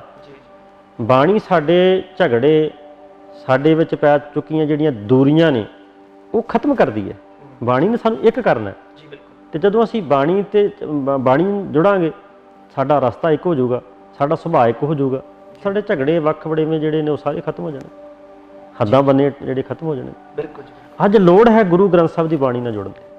ਮਤਲਬ ਜੇ ਅਸੀਂ ਬਾਣੀ ਨਾਲ ਜੁੜ ਜਾਈਏ ਤਾਂ ਸਾਰੇ ਝਗੜੇ ਖਤਮ ਨੇ, ਕੋਈ ਝਗੜਾ ਹੋ ਨਹੀਂ ਸਕਦਾ। ਜੀ। ਇਸ ਕਰਕੇ ਸ਼੍ਰੋਮਣੀ ਗੁਰਦੁਆਰਾ ਪ੍ਰਬੰਧਕ ਕਮੇਟੀ ਬਹੁਤ ਵੱਡੇ ਉਚੇਚੇ ਯਤਨ ਜਿਹੜੇ ਆ ਪ੍ਰਚਾਰ ਵਾਸਤੇ ਬਹੁਤ ਵੱਡੇ ਪੱਧਰ ਤੇ ਕੰਮ ਕਰ ਰਹੀ ਹੈ। ਜੀ ਗਿਆਨੀ ਜੀ, ਤੁਸੀਂ ਪੂਰਨਮਾਸ਼ੀ ਦੀ ਗੱਲ ਕਰੀ ਵੀ ਪੂਰਨਮਾਸ਼ੀ ਤੇ ਐਤਵਾਰ ਨੂੰ ਇੱਥੇ ਸੰਗਤਾਂ ਦਾ ਭਾਰੀ ਇਕੱਠ ਹੁੰਦਾ, ਤੇ ਪੂਰਨਮਾਸ਼ੀ ਹੀ ਕਿਉਂ, ਜਾਂ ਪੂਰਨਮਾਸ਼ੀ ਦਾ ਸਾਡੇ ਸਿੱਖ ਇਤਿਹਾਸ ਨਾਲ ਕਿੰਨਾ ਕੁ ਸੰਬੰਧ ਆ, ਜੇ ਹੈਗਾ ਤਾਂ ਉਹ ਕਿਸ ਤਰ੍ਹਾਂ? ਨਹੀਂ, ਦਿਨਾਂ ਦਾ ਸੰਬੰਧ ਨਹੀਂ ਜੀ, ਦਿਨਾਂ ਦਾ ਸੰਬੰਧ ਸਭ ਗੁਰੂ ਸਾਹਿਬਾਂ ਦੇ ਗੁਰਪੁਰਬਾਂ ਨਾਲ ਆ ਜੀ। ਵਿਸਾਖੀ ਦਾ, ਦੀਵਾਲੀ। ਭਾਈ ਪਾਲੋ ਨੇ ਬੇਨਤੀ ਕੀਤੀ ਸੀ ਗੁਰੂ ਅਮਰਦਾਸ ਸਾਹਿਬ ਜੀ ਨੂੰ ਵੀ ਸੰਗਤਾਂ ਕੋਈ ਇਕੱਲੇ ਆ ਰਹੇ ਤੇ ਇਕੱਲੇ ਚਲੇ ਜਾਂਦੇ, ਸੰਗਤਾਂ ਦਾ ਆਪਸ ਵਿੱਚ ਮੇਲ ਨਹੀਂ ਹੁੰਦਾ, ਇੱਕ ਦੂਜੇ ਦੇ ਜੀਵਨ ਬਾਰੇ ਨਹੀਂ ਪਤਾ ਲੱਗਦਾ, ਸਿੱਖਾਂ ਬਾਰੇ। ਵੀ ਇੱਕ ਦਿਨ ਜਿਹੜਾ ਮੁਕਰਰ ਕੀਤਾ ਜਾਵੇ ਤੇ ਵੀ ਸਾਰੀ ਸੰਗਤ ਜਿਹੜੀ ਉਹ ਸੰਗਤਾਂ ਦਾ ਇਕੱਠ ਹੋਵੇ, ਇਕੱਠ ਦੇ ਵਿੱਚੋਂ ਬੜਾ ਕੁਝ ਮਿਲਦਾ ਸਾਨੂੰ, ਕਿਉਂਕਿ ਇੱਕ ਦੂਸਰੇ ਨੂੰ ਜਦੋਂ ਮਿਲਾਂਗੇ, ਇੱਕ ਦੂਜੇ ਦੇ ਜੀਵਨ ਬਾਰੇ ਪਤਾ ਲੱਗਦਾ, ਉਹ ਤੋਂ ਅਸੀਂ ਪ੍ਰਭਾਵਿਤ ਹੁੰਦੇ ਹਾਂ। ਟੁੱਟੇ ਬੰਦੇ ਵੀ ਜੁੜ ਜਾਂਦੇ ਆ, ਉਹਨਾਂ 'ਤੇ ਪ੍ਰਭਾਵ ਪੈਂਦਾ, ਸੰਗਤ ਦਾ ਪ੍ਰਭਾਵ। ਇਸ ਲਈ ਦਿਨਾਂ ਦਾ ਕੋਈ ਮਹਿਣਾ ਨਹੀਂ ਹੈ ਇੱਥੇ। ਜਦੋਂ ਵੀ ਸੰਗਤ ਜੁੜ ਜੇ, ਉਹ ਦਿਨ ਮੁਕਰਰ ਕੀਤੇ ਗਏ ਸਨ, ਇਸ ਦਿਨ 'ਤੇ ਅਸੀਂ ਦਿਨਾਂ ਨੂੰ ਤਾਂ ਆਧਾਰ ਬਣਾ ਲਿਆ, ਪਰ ਉਹ ਸਿਧਾਂਤ ਨੂੰ ਨਹੀਂ ਬਣਾਇਆ। ਠੀਕ ਨਹੀਂ। ਦਿਨ ਚੰਗਾ ਮਾੜਾ ਨਹੀਂ ਹੁੰਦਾ, ਜਦੋਂ ਆਪਾਂ ਸੰਗਤ ਜੁੜ ਗਈ, ਜਿਸ ਦਿਨ ਮਰਜ਼ੀ ਜੁੜ ਜੇ, ਉਹ ਸੰਗਤ ਦਾ ਮਹਾਤਮ ਹੈ। ਠੀਕ ਹੈ ਨਹੀਂ। ਸੰਗਤ ਵਿੱਚੋਂ ਸਾਨੂੰ ਸਭ ਕੁਝ ਮਿਲਣਾ। ਇਸ ਕਰਕੇ ਪੂਰਨਮਾਸ਼ੀ ਇੱਕ ਪ੍ਰਚਲਿਤ ਹੋ ਚੁੱਕੀ ਹੈ, ਦਿਨ ਵੀ ਇਸ ਦਿਨ 'ਤੇ ਹਾਜ਼ਰੀ ਭਰਨੀ ਹੈ, ਉਸ ਦਿਨ 'ਤੇ ਸੰਗਤਾਂ ਲੱਖਾਂ ਹਾਜ਼ਰੀ ਭਰਦੀਆਂ ਨੇ। ਇਸ ਕਰਕੇ ਚੰਗੇ ਮਾੜੇ ਦਿਨ ਦੀ ਗੁਰੂ ਸਾਹਿਬਾਂ ਨੇ ਸਾਨੂੰ ਨਹੀਂ ਕਿਹਾ ਵੀ ਆਹ ਦਿਨ ਚੰਗਾ, ਆਹ ਦਿਨ ਮਾੜਾ। ਦਿਨ ਸਾਰੇ ਚੰਗੇ ਨੇ, ਇੱਕ ਦਿਨ ਮਿਥ ਲਿਆ। ਹਾਂਜੀ, ਉਹ ਦਿਨ ਮਿਥ ਲਿਆ ਗਿਆ। ਇਸ ਕਰਕੇ ਦਿਨ ਚੰਗੇ ਮਾੜੇ ਨਹੀਂ ਹੁੰਦੇ, ਦਿਨਾਂ ਦੀ ਜਾਂ ਸਾਲ ਜਾਂ ਮਹੀਨਿਆਂ ਦੀ ਆਪਾਂ ਨੂੰ ਵਿਚਾਰ ਨਹੀਂ ਕਰਨੀ ਚਾਹੀਦੀ। ਸੋ ਮਹਾਤਮ ਜਿਹੜਾ ਸਾਨੂੰ ਮਿਲਣਾ, ਜਦੋਂ ਵੀ ਆਪਾਂ ਗੁਰੂ ਕੋਲ ਆ ਗਏ, ਗੁਰੂ ਕੀ ਸੰਗਤ, ਗੁਰੂ ਦੇ ਉਪਦੇਸ਼ ਰਾਹੀਂ ਮਿਲਣਾ। ਜੀ ਜੀ, ਬਿਲਕੁਲ। ਹਾਂ, ਪੂਰਨਮਾਸ਼ੀ ਦਾ ਇੱਕ ਪ੍ਰਚਲਿਤ ਹੋ ਚੁੱਕਿਆ ਵੀ ਸੰਗਤ ਜਿਹੜੀ ਹੈ ਕਾਫੀ ਹਾਜ਼ਰੀ ਭਰਦੀ ਹੈ। ਸੋ ਇਸ ਕਰਕੇ ਜਿੱਦਣ ਵੀ ਸੰਗਤ ਜੁੜ ਜੇ, ਉਦਣ ਹੀ ਗੁਰੂ ਦੀ ਬਖਸ਼ਿਸ਼ ਮਿਲ ਜਾਂਦੀ ਹੈ। ਜੀ ਜੀ। ਗਿਆਨੀ ਜੀ, ਇੱਕ ਸਵਾਲ ਮੇਰੇ ਮਨ 'ਚ ਹੋਰ ਉੱਪਰ ਕੇ ਆਇਆ। ਆਪਾਂ ਗੁਰਬਾਣੀ ਦੀ ਗੱਲ ਚੱਲ ਰਹੀ ਹੈ, ਜੇ ਮੌਜੂਦਾ ਸਮੇਂ ਦੀ ਗੱਲ ਕਰੀਏ, ਜੇ ਆਪਾਂ ਗਰਾਊਂਡ ਰਿਐਲਿਟੀ ਚੈੱਕ ਕਰੀਏ, ਪਿੰਡਾਂ 'ਚ ਚੱਲ ਜਾਓ ਜਾਂ ਜਿੱਥੇ ਵੀ ਅਸੀਂ ਦੇਖਦੇ ਹਾਂ, ਬਹੁਤਾਤ ਮਾਸਸ ਦੇ ਵਿੱਚ ਲੋਕ ਗੁਰੂ ਨੂੰ, ਗੁਰਬਾਣੀ ਨੂੰ ਛੱਡ ਕੇ ਅਖੌਤੀ ਡੇਰੇਵਾਦ ਤੋਂ ਪ੍ਰਭਾਵਿਤ ਕਹਿ ਲਓ, ਜਾਂ ਉੱਧਰ ਨੂੰ ਰੁਝਾਨ ਵੱਧ ਰਿਹਾ। ਕਿੱਥੇ ਕਮੀ ਹੋ ਰਹੀ ਹੈ ਕਿ ਅਸੀਂ ਚੰਗੀ ਤਰ੍ਹਾਂ ਉਹਨੂੰ ਦੱਸ ਨਹੀਂ ਪਾ ਰਹੇ, ਜਾਂ ਸਾਡੀ ਗੁਰਬਾਣੀ ਦੀ ਅਪਰੋਚ ਨਹੀਂ ਉਹਨਾਂ ਤੱਕ ਹੋ ਰਹੀ? ਕਿੱਥੇ ਕਮੀ ਲੱਗਦੀ ਹੈ ਵੀ ਕਿਉਂ ਉੱਧਰ ਵੱਲ ਭਟਕ ਰਿਹਾ? ਹਾਲਾਂਕਿ ਜਦੋਂ ਸਾਡੇ ਕੋਲ ਬਹੁਤ ਮਤਲਬ ਵੀ ਗੁਰਬਾਣੀ ਤੋਂ ਵੱਡੇ ਤੇ ਕੋਈ ਚੀਜ਼ ਹੀ ਨਹੀਂ, ਇਸ ਤੋਂ ਵੱਡੀ ਕੋਈ ਗੱਲ ਨਹੀਂ। ਬਾਣੀ ਦੇ ਮੁਤਾਬਕ ਜੀ ਮੈਂ ਪਹਿਲਾਂ ਵੀ ਬੇਨਤੀ ਕੀਤੀ ਹੈ ਵੀ ਜਿਹੜੇ ਪੂਰੇ ਗੁਰੂ ਹੈ ਨਾ, ਉਹ ਭਾਗਾਂ ਨਾਲ ਮਿਲਦੇ ਜੀ। ਭਾਗਾਂ ਵੱਡ ਭਾਗੀ ਹਰ ਸੰਗਤ ਪਾਵੈ, ਭਾਗਹੀਨ ਪਰਮ ਚੋਟਾਂ ਖਾਵੇ, ਬਿਨ ਭਾਗਾਂ ਸਤ ਸੰਗ ਨ ਲੱਭੈ, ਬਿਨ ਸੰਗਤ ਮੈਲ ਭਰੀਜੈ ਜੀ। ਕਿਉਂਕਿ ਭਾਗਾਂ ਤੋਂ ਬਿਨਾਂ ਪੂਰੇ ਗੁਰੂ ਦੀ ਪ੍ਰਾਪਤੀ ਨਹੀਂ ਹੁੰਦੀ। ਦੁਨਿਆਵੀ ਤੌਰ 'ਤੇ ਆਪਾਂ ਜੇ ਗੱਲ ਕਰੀਏ ਵੀ ਸਾਡੀ ਇੱਕ ਭੇਡ ਚਾਲ ਬਣ ਜਾਂਦੀ ਹੈ ਕਿ ਅਸੀਂ ਬਾਣੀ ਨਾਲ ਜੁੜੇ ਨਹੀਂ, ਗੁਰੂ ਤੇ ਸਾਡਾ ਭਰੋਸਾ ਨਹੀਂ ਬਣਦਾ, ਤਾਂ ਸੁਣੀਆਂ ਸੁਣਾਈਆਂ ਗੱਲਾਂ ਵੀ ਫਲਾਣੇ ਦਾ ਫਲਾਣੀ ਥਾਂ ਤੇ ਚੱਲ ਜਾਓ, ਵੀ ਉੱਥੇ ਫਲਾਣਾ ਬਾਬਾ ਹੈ, ਉਹ ਧਾਗਾ ਦੇ ਦੂਗਾ, ਉਹ ਤੁਹਾਨੂੰ ਕੋਈ ਨਗ ਦੇ ਦੂਗਾ ਜਾਂ ਕੋਈ ਸਵਾਹ ਦੀ ਪੁੜੀ ਦੇ ਦੂਗਾ, ਉਹਦੇ ਨਾਲ ਤੁਹਾਡਾ ਕਾਰੋਬਾਰ ਚੱਲ ਜਾਊਗਾ, ਜਾਂ ਤੁਸੀਂ ਸਰੀਰ ਕਰਕੇ ਤੰਦਰੁਸਤ ਹੋ ਜਾਓਗੇ, ਤੁਹਾਡੇ ਘਰ ਵਿੱਚ ਸੁੱਖ ਸ਼ਾਂਤੀ ਰਹੂਗੀ। ਇਹੋ ਜਿਹੀਆਂ ਫਿਰ ਮਨੌਤਾਂ ਜਿਹੜੀਆਂ ਬਣੀਆਂ ਹੋਈਆਂ ਨੇ, ਅਸੀਂ ਅਗਿਆਨਤਾ ਦੇ ਅਧੀਨ ਹੋ ਕੇ, ਅਗਿਆਨਤਾ ਦੇ ਵਸ ਹੋ ਕੇ ਫਿਰ ਆਪਾਂ ਉਹਨਾਂ ਮਗਰ ਤੁਰ ਪੈਂਦੇ ਹਾਂ। ਇਸੇ ਤਰ੍ਹਾਂ ਅਖੌਤੀ ਡੇਰਿਆਂ ਦੀ ਗਿਣਤੀ ਜਿਹੜੀ ਆ ਉਹ ਬਹੁਤ ਵੱਧਦੀ ਜਾਂਦੀ ਹੈ। ਸੋ ਇਸ ਕਰਕੇ ਮੈਂ ਬੇਨਤੀ ਕਰਨਾ ਚਾਹੁੰਦਾ ਵੀ ਗੁਰੂ ਨਾਨਕ ਦੇਵ ਜੀ ਮਹਾਰਾਜ ਨੇ ਜੋ ਸਿੱਧਾ ਨੇ ਸਵਾਲ ਪੁੱਛਿਆ ਵੀ ਤੁਹਾਡਾ ਗੁਰੂ ਕੌਣ ਹੈ, ਵੀ ਤੁਸੀਂ ਸਮੇਰ ਪਰਬਤ ਤੇ ਆਣ ਕੇ ਪਹੁੰਚ ਗਏ, ਬਈ ਇੰਨੀ ਤਾਕਤ ਕਿੱਥੋਂ ਆਈ ਤੁਹਾਡੇ ਕੋਲ? ਤੇ ਗੁਰੂ ਸਾਹਿਬ ਜੀ ਨੇ ਕਿਹਾ ਸ਼ਬਦ ਗੁਰੂ ਸੁਰਤ ਤੁਮ ਚੇਲਾ। ਸਾਨੂੰ ਸ਼ਬਦ ਨਾਲ ਜੋੜਿਆ, ਸਰੀਰ ਨਾਲ ਨਹੀਂ। ਕਿਉਂਕਿ ਸਰੀਰ ਖਤਮ ਹੋ ਜਾਣਾ, ਸਰੀਰ ਤਾਂ ਮਿੱਟੀ 'ਚ ਪੈਦਾ ਹੋਇਆ ਮਿੱਟੀ ਹੋ ਜਾਣੀ, ਸਰੀਰ ਤਾਂ ਆਉਣ ਜਾਣ ਵਾਲਾ, ਖਤਮ ਹੋ ਜਾਣਾ, ਪਰ ਸ਼ਬਦ ਖਤਮ ਨਹੀਂ ਹੋਣਾ। ਵਾਹੋ ਵਾਹੋ ਬਾਣੀ ਨਿਰੰਕਾਰ ਹੈ, ਪਰਮਾਤਮਾ ਨੇ ਖਤਮ ਨਹੀਂ ਹੋਣਾ। ਇਸ ਕਰਕੇ ਜਦੋਂ ਸ਼ਬਦ ਨਾਲ ਜੁੜਾਂਗੇ ਨਾ, ਸ਼ਬਦ ਦੇ ਵਿੱਚੋਂ ਸਾਨੂੰ ਗਿਆਨ ਮਿਲਣਾ, ਸਮਝ ਮਿਲਣੀ ਹੈ, ਸੱਚ ਕੀ ਹੈ, ਝੂਠ ਕੀ ਹੈ, ਅਸਲ ਕੀ ਹੈ, ਨਕਲ ਕੀ ਹੈ। ਇਸ ਕਰਕੇ ਫਿਰ ਮੈਂ ਬੇਨਤੀ ਕਰਨਾ ਚਾਹੁੰਦਾ ਸਾਰਿਆਂ ਨੂੰ ਕਿ ਚਲੋ ਜਿੱਥੇ ਸਾਡੇ ਪ੍ਰਚਾਰਕ ਯਤਨ ਕਰ ਰਹੇ ਨੇ, ਸੰਸਥਾਵਾਂ ਯਤਨ ਕਰ ਰਹੀਆਂ ਨੇ, ਸੋ ਉੱਥੇ ਸਾਨੂੰ ਆਪ ਖੁਦ ਯਤਨ ਕਰਨਾ ਚਾਹੀਦਾ ਕਿ ਅਸੀਂ ਗੁਰੂ ਸ਼ਬਦ ਨਾਲ ਜੁੜੀਏ, ਸ਼ਬਦ ਦੀ ਰੋਸ਼ਨੀ ਵਿੱਚ ਜੀਵਨ ਜੀਈਏ। ਸ਼ਬਦ ਦੇ ਵਿੱਚੋਂ ਸਾਨੂੰ ਗਿਆਨ ਮਿਲਣਾ, ਫਿਰ ਸਮਝ ਮਿਲਣੀ ਹੈ। ਜਦੋਂ ਬਾਣੀ ਪੜਾਂਗੇ ਪਤਾ ਲੱਗ ਜਾਣਾ ਸੱਚ ਕੀ ਹੈ, ਝੂਠ ਕੀ ਹੈ, ਅਸਲ ਕੀ ਹੈ, ਨਕਲ ਕੀ ਹੈ। ਗੁਰੂ ਸਾਹਿਬ ਨੇ ਸਾਰੇ ਸਾਲਾਂ ਦਾ ਜਵਾਬ ਸਾਨੂੰ ਦੇ ਦਿੱਤਾ।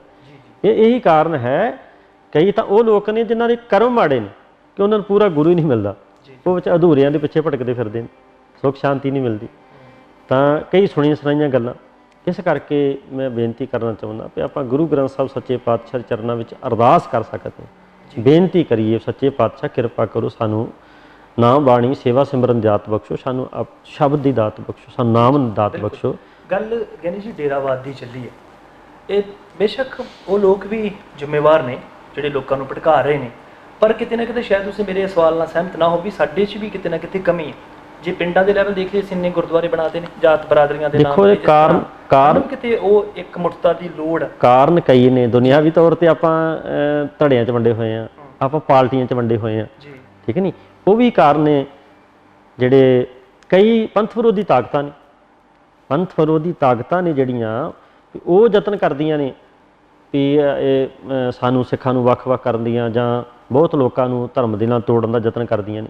ਉਹ ਵੀ ਇੱਕ ਬਹੁਤ ਵੱਡਾ ਪੰਥ ਵਿਰੋਧੀ ਤਾਕਤਾਂ ਵਿੱਚ ਯਤਨ ਕਰਦੀਆਂ ਨੇ। ਉਹਦੇ ਕਾਰਨ ਵੀ ਇਹ ਜਿਹੜਾ ਵੱਧ ਰਿਹਾ। ਗੱਲ ਕਰੀ, ਧਰਮ ਹਮੇਸ਼ਾ ਉੱਪਰ ਰਿਹਾ, ਰਾਜਨੀਤੀ ਥੱਲੇ ਰਹੀ।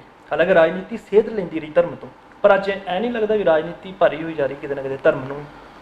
ਦੇਖੋ ਜੀ, ਗੁਰੂ ਸਾਹਿਬਾਂ ਨੇ ਦੋਨਾਂ ਚੀਜ਼ਾਂ ਦਾ ਸਮੇਰੀ ਤੇ ਪੀਰੀ, ਧਰਮ ਤੇ ਰਾਜਨੀਤੀ, ਹਰਿਮੰਦਰ ਸਾਹਿਬ ਤੇ ਸ਼੍ਰੀ ਅਕਾਲ ਤਖਤ ਸਾਹਿਬ। ਬਿਲਕੁਲ।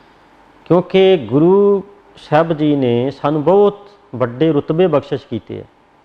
ਜਦੋਂ ਅਸੀਂ ਬਾਣੀ ਨਾਲ ਜਿੱਥੇ ਜੁੜਨਾ, ਸ਼ਬਦ ਨਾਲ ਆਪਾਂ ਜੁੜਨਾ, ਉੱਥੇ ਅਸੀਂ ਧਾਰਮਿਕ ਤੌਰ ਤੇ ਅਕਾਲ ਤਖਤ ਸਾਹਿਬ ਨਾਲ ਜੁੜਨਾ, ਕਿਉਂਕਿ ਸਾਨੂੰ ਰਾਜ ਦੀ ਵੀ ਲੋੜ ਹੈ। ਬਿਲਕੁਲ। ਕਿਉਂਕਿ ਜੇ ਰਾਜ ਦੀ ਲੋੜ ਨਾ ਹੁੰਦੀ ਤੇ ਸ਼੍ਰੀ ਦਰਬਾਰ ਸਾਹਿਬ ਦੇ ਸਾਹਮਣੇ ਅਕਾਲ ਤਖਤ ਸਾਹਿਬ ਦੀ ਸਿਰਜਣਾ ਕਦੀ ਨਾ ਹੁੰਦੀ। ਗੁਰੂ ਸਾਹਿਬ, ਕਿਉਂਕਿ ਰਾਜ ਬਿਨਾਂ ਨਾ ਧਰਮ ਚਲੇ ਹੈ, ਧਰਮ ਬਿਨਾਂ ਸਭ ਦਲੇ ਮਲੇ ਹੈ। ਕਿਉਂਕਿ ਜਿੰਨਾ ਚਿਰ ਤੱਕ ਜਿਹੜੀਆਂ ਕੌਮਾਂ ਰਾਜ ਨਹੀਂ ਕਰਦੀਆਂ, ਉਹਨਾਂ ਦਾ ਧਾਰਮਿਕ ਤੌਰ ਤੇ ਵੀ ਅੱਗੇ ਨਹੀਂ ਵੱਧ ਸਕਦੀ। ਇਸ ਕਰਕੇ ਸਾਨੂੰ ਇਹਨਾਂ ਦੋਨਾਂ ਨੂੰ ਸੁਮੇਲ ਬਣਾ ਕੇ ਚੱਲਣਾ ਚਾਹੀਦਾ ਹੈ।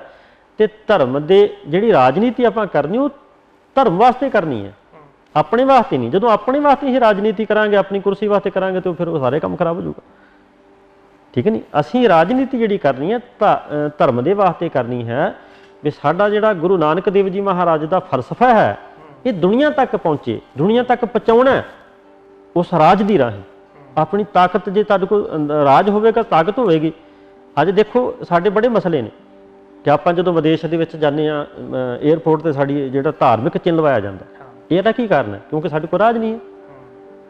ਬਾਹਰਲੇ ਸੂਬਿਆਂ ਦੇ ਵਿੱਚ ਜਾਂ ਬਾਹਰ ਸਾਡੀ ਕੋਈ ਨਿੱਕੀ ਮੋਟੀ ਗੱਲ ਤੋਂ ਸਾਡੇ ਜਿਹੜੇ ਆਪ ਤੁਸੀਂ ਵੀਡੀਓ ਦੇਖਦੇ ਹੋ ਵੀ ਸਿੱਖਾਂ ਨੂੰ ਮਾਰਿਆ ਕੁੱਟਿਆ ਜਾਂਦਾ ਜਾਂ ਸਾਨੂੰ ਹੱਕ ਨਹੀਂ ਸਾਡੇ ਮਿਲ ਰਹੇ। ਇਹੀ ਕਾਰਨ ਹੈ ਕਿਉਂਕਿ ਰਾਜ ਕਰੇਗਾ ਖਾਲਸਾ ਕੀ ਰਹਿ ਨ ਕੋਈ। ਸਿੱਖਾਂ ਦਾ ਰਾਜ ਕੀਤਾ, ਬਾਬਾ ਬੰਦਾ ਸਿੰਘ ਬਹਾਦਰ ਰਾਜ ਕੀਤਾ, ਮਹਾਰਾਜਾ ਰਣਜੀਤ ਸਿੰਘ ਰਾਜ ਕੀਤਾ। ਤੇ ਇਹ ਦੋਹਰਾ ਜਿਹੜਾ ਆਪਾਂ ਪੜ੍ਹਦੇ ਹਾਂ, ਇਹਦਾ ਮਤਲਬ ਇਹ ਹੈ ਵੀ ਜਦੋਂ ਸਿੱਖ ਦੇ ਕੋਲ ਰਾਜ ਹੋਵੇਗਾ, ਕਿਉਂਕਿ ਜਿਹੜਾ ਸਿੱਖ ਹੋਵੇਗਾ ਉਹਨੇ ਪਹਿਲਾਂ ਸਿੱਖੀ ਸਿਧਾਂਤ ਦੇਖਣਾ, ਤੇ ਸਿੱਖੀ ਸਿਧਾਂਤ ਜਿਹੜਾ ਉਹ ਸਾਨੂੰ ਕੋਈ ਮਾੜਾ ਕਰਨ ਵਾਸਤੇ ਨਹੀਂ ਕਹਿੰਦੇ। ਵੀ ਸਾਨੂੰ ਕਿਸੇ ਦੇ ਵਿਰੋਧ ਵਿੱਚ ਨਹੀਂ ਬੋਲਣ ਵਾਸਤੇ ਕਹਿੰਦੇ, ਕਿਸੇ ਧਰਮ ਜਾਤੀ ਦੇ ਵਿੱਚ। ਜਦੋਂ ਸਿੱਖ ਰਾਜ ਹੋਊਗਾ ਤੇ ਸਿੱਖ ਰਾਜ ਦੇ ਵਿੱਚ ਆਕੀ ਰਹਿਣਾ ਕੋਈ ਦਾ ਮਤਲਬ ਹੈ ਕਿ ਕੋਈ ਕਿਸੇ ਧਰਮ ਦਾ ਬੰਦਾ, ਕਿਸੇ ਵਰਗ ਦਾ ਬੰਦਾ, ਕੋਈ ਜਿਹੜਾ ਉਹ ਦੁਖੀ ਨਹੀਂ ਹੋਵੇਗਾ। ਸਾਰਿਆਂ ਨੂੰ ਬਰਾਬਰਤਾ ਮਿਲੇਗੀ, ਸਾਰਿਆਂ ਨੂੰ ਸਭਨਾਂ ਦੇ ਹੱਕ ਮਿਲਣਗੇ। ਕਿਉਂਕਿ ਜਿਹੜਾ ਸਿੱਖ ਰਾਜ ਦੀ ਕੁਰਸੀ ਤੇ ਬੈਠਾ ਉਹਨੂੰ ਪਤਾ ਵੀ ਇਹ ਮੇਰੇ ਗੁਰੂ ਦਾ ਸਿਧਾਂਤ, ਕਿਉਂ ਗੁਰੂ ਦੇ ਸਿਧਾਂਤਾਂ ਦੇ ਚੱਲਦਾ, ਇਸੇ ਕਰਕੇ ਉਹ ਰਾਜ ਵੀ ਜਿਹੜਾ ਉਹ ਸਭ ਤੋਂ ਵਧੀਆ ਉਹ ਜਿਹਾ ਰਾਜ ਕੋਈ ਨਹੀਂ ਕਰ ਸਕਦਾ। ਜੀ ਗਿਆਨੀ ਜੀ, ਇਹ ਗੱਲ ਚੱਲੀ ਸੀ ਸ੍ਰੀ ਅਕਾਲ ਤਖਤ ਸਾਹਿਬ ਦੀ, ਹੈ ਨਾ। ਅਕਾਲ ਤਖਤ ਸਾਡੇ ਜਿਹੜੇ ਸਿੱਖਾਂ ਦੀ ਸਭ ਤੋਂ ਸਰਵੋਤਮ ਜਿਹੜੀ ਸੰਸਥਾ ਇਸ ਵਕਤ ਸਾਡਾ ਤਖਤ ਆ। ਪਰ ਇੱਕ ਉਹ ਵੀ ਸਮਾਂ ਸੀ ਜਦੋਂ ਅਕਾਲੀ ਫੂਲਾ ਸਿੰਘ ਵਰਗੇ ਜਥੇਦਾਰ ਹੁੰਦੇ ਸੀ, ਮਹਾਰਾਜਾ ਰਣਜੀਤ ਸਿੰਘ ਵਰਗੇ ਰਾਜਿਆਂ ਨੂੰ ਤਲਬ ਕਰ ਲਿਆ ਜਾਂਦਾ ਸੀ। ਅੱਜ ਅਕਾਲ ਤਖਤ 'ਤੇ ਵੀ ਬਹੁਤ ਸਾਰੇ ਲੋਕ ਜਿਵੇਂ ਸਵਾਲੀਆ ਨਿਸ਼ਾਨ ਮਤਲਬ ਖੜੇ ਕਰਦੇ ਨੇ, ਜਾਂ ਕੀ ਕਹੋਗੇ ਤੁਸੀਂ ਵੀ ਉਹਦੇ ਮਿਆਰ ਦੀ ਗੱਲ, ਜਾਂ ਕੁਛ ਇੱਦਾਂ ਦੇ ਕੁਛ ਸਵਾਲੀਆ ਨਿਸ਼ਾਨ ਜਿਹੜੇ ਚੱਲ ਰਹੇ ਨੇ? ਦੇਖੋ ਜੀ, ਮੈਂ ਬਹੁਤਾ ਇਹ ਬਾਰੇ, ਕਿਉਂਕਿ ਮੈਂ ਇੱਕ ਬਹੁਤ ਛੋਟਾ ਹਾਂ, ਕਿਉਂਕਿ ਇਹ ਜਿਹੜਾ ਅਕਾਲ ਤਖਤ ਸਾਹਿਬ ਬਾਰੇ ਜਾਂ ਹੋਰ ਇਹ ਸਿੰਘ ਸਾਹਿਬ ਵੀ ਮਤਲਬ ਸਹੀ ਤਰੀਕੇ ਨਾਲ ਜਵਾਬ ਦੇ ਸਕਦੇ ਨੇ। ਬਾਕੀ ਕਿਉਂਕਿ ਉਹ ਨਹੀਂ ਗੱਲ ਹੈਗੀ, ਕਿਉਂਕਿ ਅੱਜ ਜਿਹੜੀ ਫੈਸਲਿਆਂ 'ਚ ਕਿਤੇ ਕਮੀ ਰਹਿਣ ਲੱਗ ਗਈ, ਅੱਜ ਜਿਹੜੀ ਲੋਕ ਕਿਰਦਾਰ 'ਚ ਕਮੀ ਰਹਿਣ ਲੱਗ ਗਈ, ਦੇਖੋ ਕਮੀ ਕੋਈ ਨਹੀਂ ਹੈ ਜੀ। ਅੱਜ ਲੋੜ ਹੈ ਸਾਨੂੰ, ਮੈਂ ਕਹਿੰਦਾ ਚੈਲੰਜ ਕਿਉਂ ਕਰਨ ਦੇ ਲੋਕ? ਮੈਂ ਅੱਜ ਦੀ ਬੇਨਤੀ ਕਰਦਾ ਵੀ ਅੱਜ ਸਾਡੇ ਜਿਹੜੇ ਸ੍ਰੀ ਅਕਾਲ ਤਖਤ ਸਾਹਿਬ ਜਥੇਦਾਰ ਨੇ ਗਿਆਨੀ ਹਰਪ੍ਰੀਤ ਸਿੰਘ ਜੀ, ਮਤਲਬ ਬੜੇ ਸੂਝਵਾਨ ਨੇ, ਬੜੇ ਸਿਆਣੇ ਨੇ। ਉਹੀ ਸਮਾਂ ਆ ਸਕਦਾ ਫਿਰ ਜੇ ਆਪਾਂ ਸਾਰੇ ਹੀ ਨਿਸ਼ਾਨ ਸਾਹਿਬ ਦੇ ਇੱਕ ਅਕਾਲ ਤਖਤ ਸਾਹਿਬ ਦੇ ਝੰਡੇ ਥੱਲੇ ਇਕੱਠੇ ਹੋ ਜੀ। ਅੱਜ ਅਸੀਂ ਉਹਨਾਂ ਦਾ ਸਾਥ ਦੇਈਏ ਸਾਰੇ, ਤੇ ਅੱਜ ਜੋ ਮਰਜ਼ੀ ਹੈ ਕਰ ਸਕਦੇ ਹਾਂ। ਲੱਤਾਂ ਖਿੱਚਣ ਦੀ ਬਜਾਏ ਜਾਂ ਪਾਰਟੀਆਂ ਵਿੱਚ ਧੜਿਆਂ 'ਚ ਨਾ ਆਪਾਂ ਬੋਲੀਏ। ਜੋ ਅਕਾਲ ਤਖਤ ਸਾਹਿਬ ਜਥੇਦਾਰ ਅੱਜ ਜੋ ਸਾਨੂੰ ਉਪਦੇਸ਼ ਦਿੰਦੇ ਨੇ, ਅਸੀਂ ਉਹਦਾ ਵਿਰੋਧ ਨਾ ਕਰੀਏ। ਕੋਈ ਕੁਛ ਬੋਲਦਾ, ਕੋਈ ਕੁਛ ਬੋਲਦਾ, ਇੱਦਾਂ ਨਾ ਕਰੀਏ, ਆਪਾਂ ਸਾਥ ਦੇਈਏ। ਤੇ ਅੱਜ ਵੀ ਹੋ ਸਕਦਾ, ਅਕਾਲੀ ਫੂਲਾ ਸਿੰਘ ਜਿਹੜਾ ਸਮਾਂ ਸੀ ਉਹ ਅੱਜ ਵੀ ਆ ਸਕਦਾ। ਪਰ ਜੇ ਆਪਾਂ ਅੱਜ ਲੋੜ ਜਿਹੜੀ ਹੈ ਨਾ, ਦੇਖੋ ਮੈਂ ਬੇਨਤੀ ਉਹ ਕਰ ਦਿੰਦਾ, ਸੋ ਜਿੱਥੋਂ ਮੈਨੂੰ ਦੇਖਣ ਨੂੰ ਆਉਂਦਾ, ਮੈਂ ਬਹੁਤਾ ਸਿਆਣਾ ਤਾਂ ਨਹੀਂ ਹੈਗਾ, ਜਿੰਨੀ ਕੁ ਮੱਤ ਬੁੱਧ ਰੱਬ ਨੇ ਬਖਸ਼ੀ ਹੈ। ਵੇਖੇ ਗੁਰੂ ਹਰਗੋਬਿੰਦ ਸਾਹਿਬ ਜੀ ਦੇ ਤਖਤ ਤੇ ਬੈਠ ਕੇ ਕਿਹਾ ਸੀ ਵੀ ਸਾਨੂੰ ਸ਼ਸਤਰਾਂ ਦੀ ਲੋੜ ਹੈ ਤੇ ਨੌਜਵਾਨੀ ਦੀ ਲੋੜ ਹੈ, ਕਿਉਂਕਿ ਜ਼ੁਲਮ ਦੇ ਖਿਲਾਫ ਲੜਨਾ। ਗੁਰੂ ਰਾਮਦਾਸ ਸਾਹਿਬ ਜੀ ਨੇ ਪ੍ਰਥਾ, ਮਸੰਦਾਂ ਦੀ ਪ੍ਰਥਾ ਚਲਾਈ ਸੀ ਵੀ ਧਨ ਪਦਾਰਥਾਂ ਦੀ ਲੋੜ ਹੈ, ਕਿਉਂਕਿ ਕਾਫੀ ਗੁਰੂ ਘਰ ਵਿੱਚ ਇਮਾਰਤਾਂ ਬਣੀਆਂ ਨੇ, ਬਹੁਤ ਕੁਛ ਬਣਨਾ। ਸਮੇਂ ਅਨੁਸਾਰ ਗੁਰੂ ਸਾਹਿਬਾਂ ਨੇ ਉਹ ਮੰਗ ਰੱਖੀ ਵੀ ਆਹ ਚੀਜ਼ ਦੀ ਲੋੜ ਹੈ ਧਰਮ ਨੂੰ ਅੱਗੇ ਤੋਰਨ ਵਾਸਤੇ, ਫਲਸਫੇ ਨੂੰ ਅੱਗੇ ਤੋਰਨ ਵਾਸਤੇ। ਤੇ 6ਵੇਂ ਪਾਤਸ਼ਾਹ ਨੇ ਕੀਤੀ, 10ਵੇਂ ਪਾਤਸ਼ਾਹ ਨੇ ਕੀਤੀ ਵੀ ਸ਼ਸਤਰਾਂ ਦੀ ਲੋੜ ਹੈ, ਨੌਜਵਾਨੀ ਦੀ ਲੋੜ ਹੈ, ਘੋੜਿਆਂ ਦੀ ਲੋੜ ਹੈ। ਤੇ ਉਹ ਸਿੱਖ ਸੰਗਤਾਂ ਗੁਰੂ ਦੀ ਬਖਸ਼ਿਸ਼ ਲੈਣ ਵਾਸਤੇ ਭੇਟਾ ਕਰ ਸਮੇਂ ਅਨੁਸਾਰ। ਅੱਜ ਜਿਹੜੀ ਲੋੜ ਹੈ ਮੈਂ ਬੇਨਤੀ ਕਰਨਾ ਚਾਹੁੰਦਾ, ਕਿਉਂਕਿ ਜੇ ਅਸੀਂ ਆਪਣੇ ਹੱਕ ਲੈਣੇ ਆ, ਜੇ ਅਸੀਂ ਗੁਰੂ ਸਾਹਿਬ ਜੀ ਦੇ ਫਲਸਫੇ ਨੂੰ ਅੱਗੇ ਤੋਰਨਾ, ਜੋ ਗੁਰੂ ਸਾਹਿਬ ਨੇ ਸਾਨੂੰ ਰਾਜ ਬਖਸ਼ਿਆ, ਤਖਤ ਬਖਸ਼ੇ ਨੇ, ਕਿਸੇ ਕੌਮ ਕੋਲ ਨਹੀਂ। ਜੇ ਅਸੀਂ ਉਹ ਪ੍ਰਾਪਤ ਕਰਨਾ ਚਾਹੋ, ਸਭ ਕੁਛ ਜੇ ਅਸੀਂ ਉਹ ਕਰਨਾ ਚਾਹੁੰਦੇ ਹਾਂ, ਲੈਣਾ ਚਾਹੁੰਦੇ ਹਾਂ, ਅੱਜ ਲੋੜ ਹੈ ਨਾ ਸਾਡੇ ਧਨ ਦੀ, ਪੈਸਿਆਂ ਦੀ ਕਮੀ ਹੈ ਕਿਤੇ ਸਾਡੇ ਕੋਲ। ਅੱਜ ਸਕਿੰਟਾਂ ਦੇ ਵਿੱਚ ਕਰੋੜਾਂ ਰੁਪਈਆ ਅਸੀਂ ਧਨ, ਵੇਖੋ ਆ ਲੋਕਡਾਊਨ 'ਚ ਅਸੀਂ ਵਰਲਡ ਨੂੰ ਲੰਗਰ ਛਕਾ ਸਕਦੇ ਹਾਂ, ਅਸੀਂ ਵਧੀਆ ਗੁਰਦੁਆਰੇ ਬਿਲਡਿੰਗਾਂ ਤਿਆਰ ਕਰ ਸਕਦੇ ਹਾਂ। ਅੱਜ ਪੈਸੇ ਦੀ ਕਮੀ ਨਹੀਂ ਹੈ ਸਾਡੇ ਕੋਲ, ਅੱਜ ਸਾਡੇ ਕੋਲ ਗੱਡੀਆਂ ਦੀ ਕਮੀ ਨਹੀਂ ਹੈ, ਸ਼ਸਤਰਾਂ ਦੀ ਕਮੀ ਨਹੀਂ ਹੈ, ਅੱਜ ਕਿਸੇ ਚੀਜ਼ ਦੀ ਕਮੀ ਸਿੱਖ ਕੌਮ ਕੋਲ ਨਹੀਂ। ਜੇ ਕਮੀ ਹੈ ਤੇ ਉਹ ਇਕੱਠੇ ਹੋਣ ਦੀ ਹੈ, ਵੀ ਅਸੀਂ ਇਕੱਠੇ ਨਹੀਂ ਹੈ, ਅਸੀਂ ਇੱਕ ਨਹੀਂ ਹਾਂ।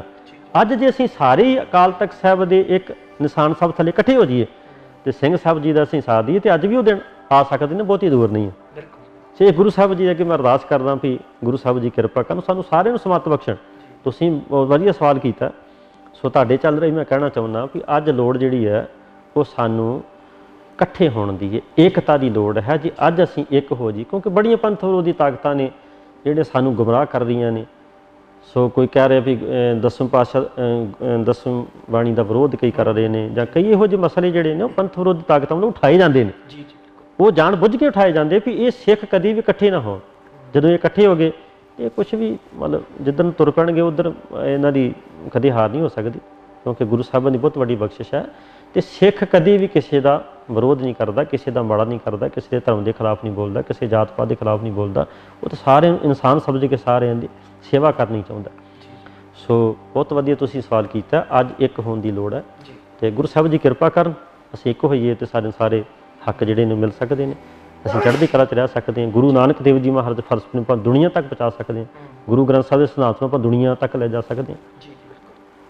ਜੀ ਗਿਆਨੀ ਜੀ, ਇੱਕ ਸਵਾਲ ਮੇਰੇ ਮਨ 'ਚ ਹੋਰ ਆ ਰਿਹਾ ਜੀ ਕਿ ਜਦੋਂ ਜਦੋਂ ਵੀ ਦੁਨੀਆ ਤੇ ਕੋਈ ਸੰਕਟ ਆਇਆ ਤਾਂ ਜਿਹੜੀ ਸਿੱਖ ਕੌਮ ਆ ਬੜੀ ਵੱਧ ਚੜ ਕੇ, ਬੜੀ ਦਲੇਰਾਨਾ ਤਰੀਕੇ ਨਾਲ ਭੱਜ ਕੇ ਅੱਗੇ ਆਈ ਉਸ ਸੰਕਟ ਨਾਲ ਨਜਿੱਠਣ ਲਈ। ਜੀ ਸੋ ਜਿਹੜਾ ਹੁਣ ਇਹ ਨਵਾਂ ਸੰਕਟ ਸਾਡੇ ਸਾਹਮਣੇ ਆਇਆ ਕੋਵਿਡ-19 ਦਾ, ਇਹ ਕਰੋਨਾ ਦਾ, ਸੋ ਜਿਹੜੇ ਸਾਡੀ HGPC ਹੈ ਜਾਂ ਸਿੱਖ ਸੰਸਥਾਵਾਂ, ਉਹ ਕਿਸ ਤਰ੍ਹਾਂ ਦਾ ਸਹਿਯੋਗ ਕਰ ਰਹੀਆਂ, ਕਿਸ ਤਰ੍ਹਾਂ ਨਾਲ ਆਮ ਲੋਕਾਂ ਦੀ ਜਿਹੜੀ ਮਦਦ ਕੀਤੀ ਜਾ ਰਹੀ ਹੈ?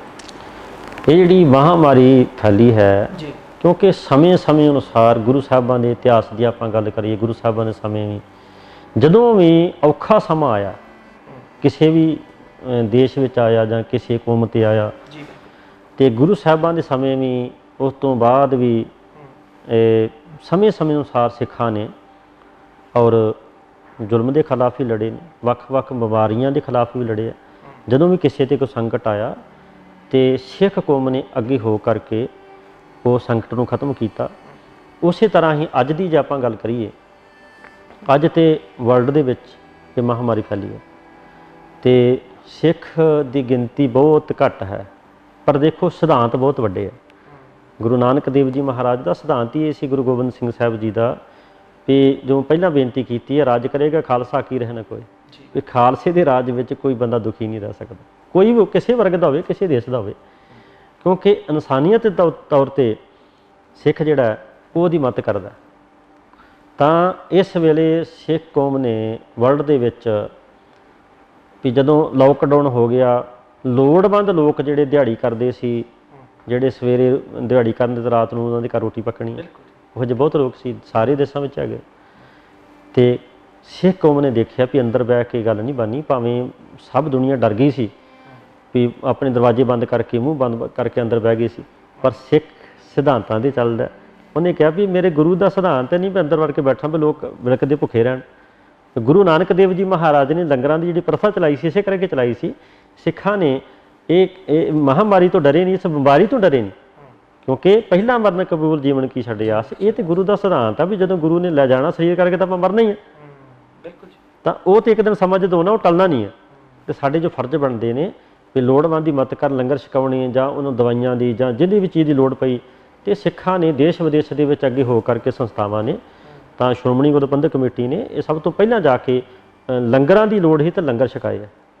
ਤਾਂ ਹਰ ਤਰ੍ਹਾਂ ਦੀ ਜਿਹੜੀ ਦੇਸ਼ ਵਿੱਚ ਵਿਦੇਸ਼ ਦੇ ਵਿੱਚ ਲੰਗਰਾਂ ਦੀ ਪ੍ਰਥਾ ਜਿਹੜੀ ਸੀ ਉਹ ਚਲਾਈ, ਉਸੇ ਤਰ੍ਹਾਂ ਚੱਲੀ ਔਰ ਸੇਵਾ ਕੀਤੀ ਲੋੜਵੰਦਾਂ ਦੀ। ਤੇ ਔਰ ਵਰਲਡ ਦੇ ਵਿੱਚ ਦੇਖੋ, ਅਮਰੀਕਾ ਦੇ ਰਾਸ਼ਟਰਪਤੀ ਸਾਹਿਬ ਨੂੰ ਇਹ ਗੱਲ ਕਹਿਣੀ ਪਈ ਕਿ ਦੇਖੋ ਇਹੋ ਜਿਹੇ ਸਮੇਂ ਦੇ ਵਿੱਚ ਜੋ ਸਾਰੀ ਦੁਨੀਆ ਅੰਦਰ ਵੜ ਕੇ ਬੈਠ ਜਾਂਦੀ ਹੈ, ਪਰ ਇਹ ਸਿੱਖ ਕੌਮ, ਦੇਖੋ ਬੜਾ ਵਧੀਆ ਇੱਕ ਮੈਸੇਜ ਗਿਆ, ਠੀਕ ਨਹੀਂ, ਵੀ ਦੇਖੋ ਸਿੱਖ ਇਹ ਕਿਹੜੀ ਕੌਮ ਹੈ ਜਿਹੜੇ ਇਹ ਸਮੇਂ ਦੇ ਵਿੱਚ ਵੀ ਆਪਣੀ ਜਾਨ ਦੀ ਨਾ ਪਰਵਾਹ ਕਰਦੇ, ਤਲੀ ਤੇ ਰੱਖ ਕੇ ਤੇ ਲੋਕਾਂ ਦੀ ਸੇਵਾ ਕਰਦੇ। ਉਹ ਸਿਧਾਂਤ ਸਿੱਖੀ ਦਾ ਸਿਧਾਂਤ ਹੈ ਜੀ। ਇਸ ਕਰਕੇ ਬਹੁਤ ਕਹਿਣਾ ਪਿਆ ਵੀ ਸਿੱਖ ਤੇ ਗੁਰਦੁਆਰਾ ਸਾਹਿਬ ਹਰ ਦੇਸ਼, ਹਰ ਕਸਬੇ ਤੇ ਹੋਣੇ ਚਾਹੀਦੇ ਨੇ। ਜੇ ਸਿੱਖ ਤੇ ਗੁਰਦੁਆਰਾ ਸਾਹਿਬ ਹਰ ਕਸਬੇ ਵਿੱਚ ਗੁਰੂ ਗ੍ਰੰਥ ਦੇ ਗੁਰੂ ਪੰਥ ਹੋਵੇਗਾ ਤੇ ਕੋਈ ਵੀ ਦੁਨੀਆ ਦਾ ਲੋਕ ਭੁੱਖਾ ਜਾਂ ਦੁਖੀ ਨਹੀਂ ਰਹਿ ਸਕਦਾ। ਬਿਲਕੁਲ ਜੀ, ਇਹ ਸਿੱਖਾਂ ਦੇ ਹਿੱਸੇ ਹੀ ਆਇਆ ਕਿ ਜਦੋਂ ਵੀ ਕੋਈ ਆਫਤ ਆਉਂਦੀ ਆ ਤਾਂ ਉਸ ਦਾ ਡਟ ਕੇ ਮੁਕਾਬਲਾ ਕਰਦੇ ਜਾਂ ਮੱਥਾ ਲਾਉਂਦੇ ਨੇ। ਜੀ ਗਿਆਨੀ ਜੀ, ਤੁਹਾਡਾ ਬਹੁਤ ਬਹੁਤ ਧੰਨਵਾਦ। ਦਿਲ ਤਾਂ ਕਰਦਾ ਤੁਹਾਡੀਆਂ ਗੱਲਾਂ ਸੁਣੀ ਜਾਈਏ, ਕਿਉਂਕਿ ਇੰਨੇ ਚੰਗੇ ਢੰਗ ਨਾਲ, ਬੜੇ ਵਿਸਥਾਰ ਨਾਲ, ਜਿੱਥੇ ਸਾਨੂੰ ਤੁਸੀਂ ਗੁਰੂ ਇਤਿਹਾਸ ਦੀ ਜਿਹੜਾ ਸਾਰਾ ਇਤਿਹਾਸ ਦੱਸਿਆ ਸਾਨੂੰ, ਉੱਥੇ ਨਾਲ ਹੋਰ ਜਿਹੜੇ ਮੌਜੂਦਾ ਸਮੇਂ ਦੀਆਂ ਮੁਸ਼ਕਲਾਂ ਉਹਦੇ ਬਾਰੇ ਵੀ ਆਪਾਂ ਬੜੀ ਖੁੱਲ੍ਹ ਕੇ ਗੱਲਬਾਤ ਕੀਤੀ ਆ, ਕਿਉਂਕਿ ਤੁਹਾਡੀ ਵੀ ਬੜੀ ਰੁਝੇਵਾਂ ਭਰੀ ਜ਼ਿੰਦਗੀ। ਸੋ ਤੁਹਾਡਾ ਬਹੁਤ ਬਹੁਤ ਧੰਨਵਾਦ, ਤੁਸੀਂ ਸਾਡੇ ਲਈ ਸਮਾਂ ਕੱਢਿਆ। ਸਾਰੀ ਸੰਗਤਾਂ ਦਾ ਬਹੁਤ ਬਹੁਤ ਧੰਨਵਾਦ। ਵਾਹਿਗੁਰੂ ਜੀ ਕਾ ਖਾਲਸਾ, ਵਾਹਿਗੁਰੂ ਜੀ ਕੀ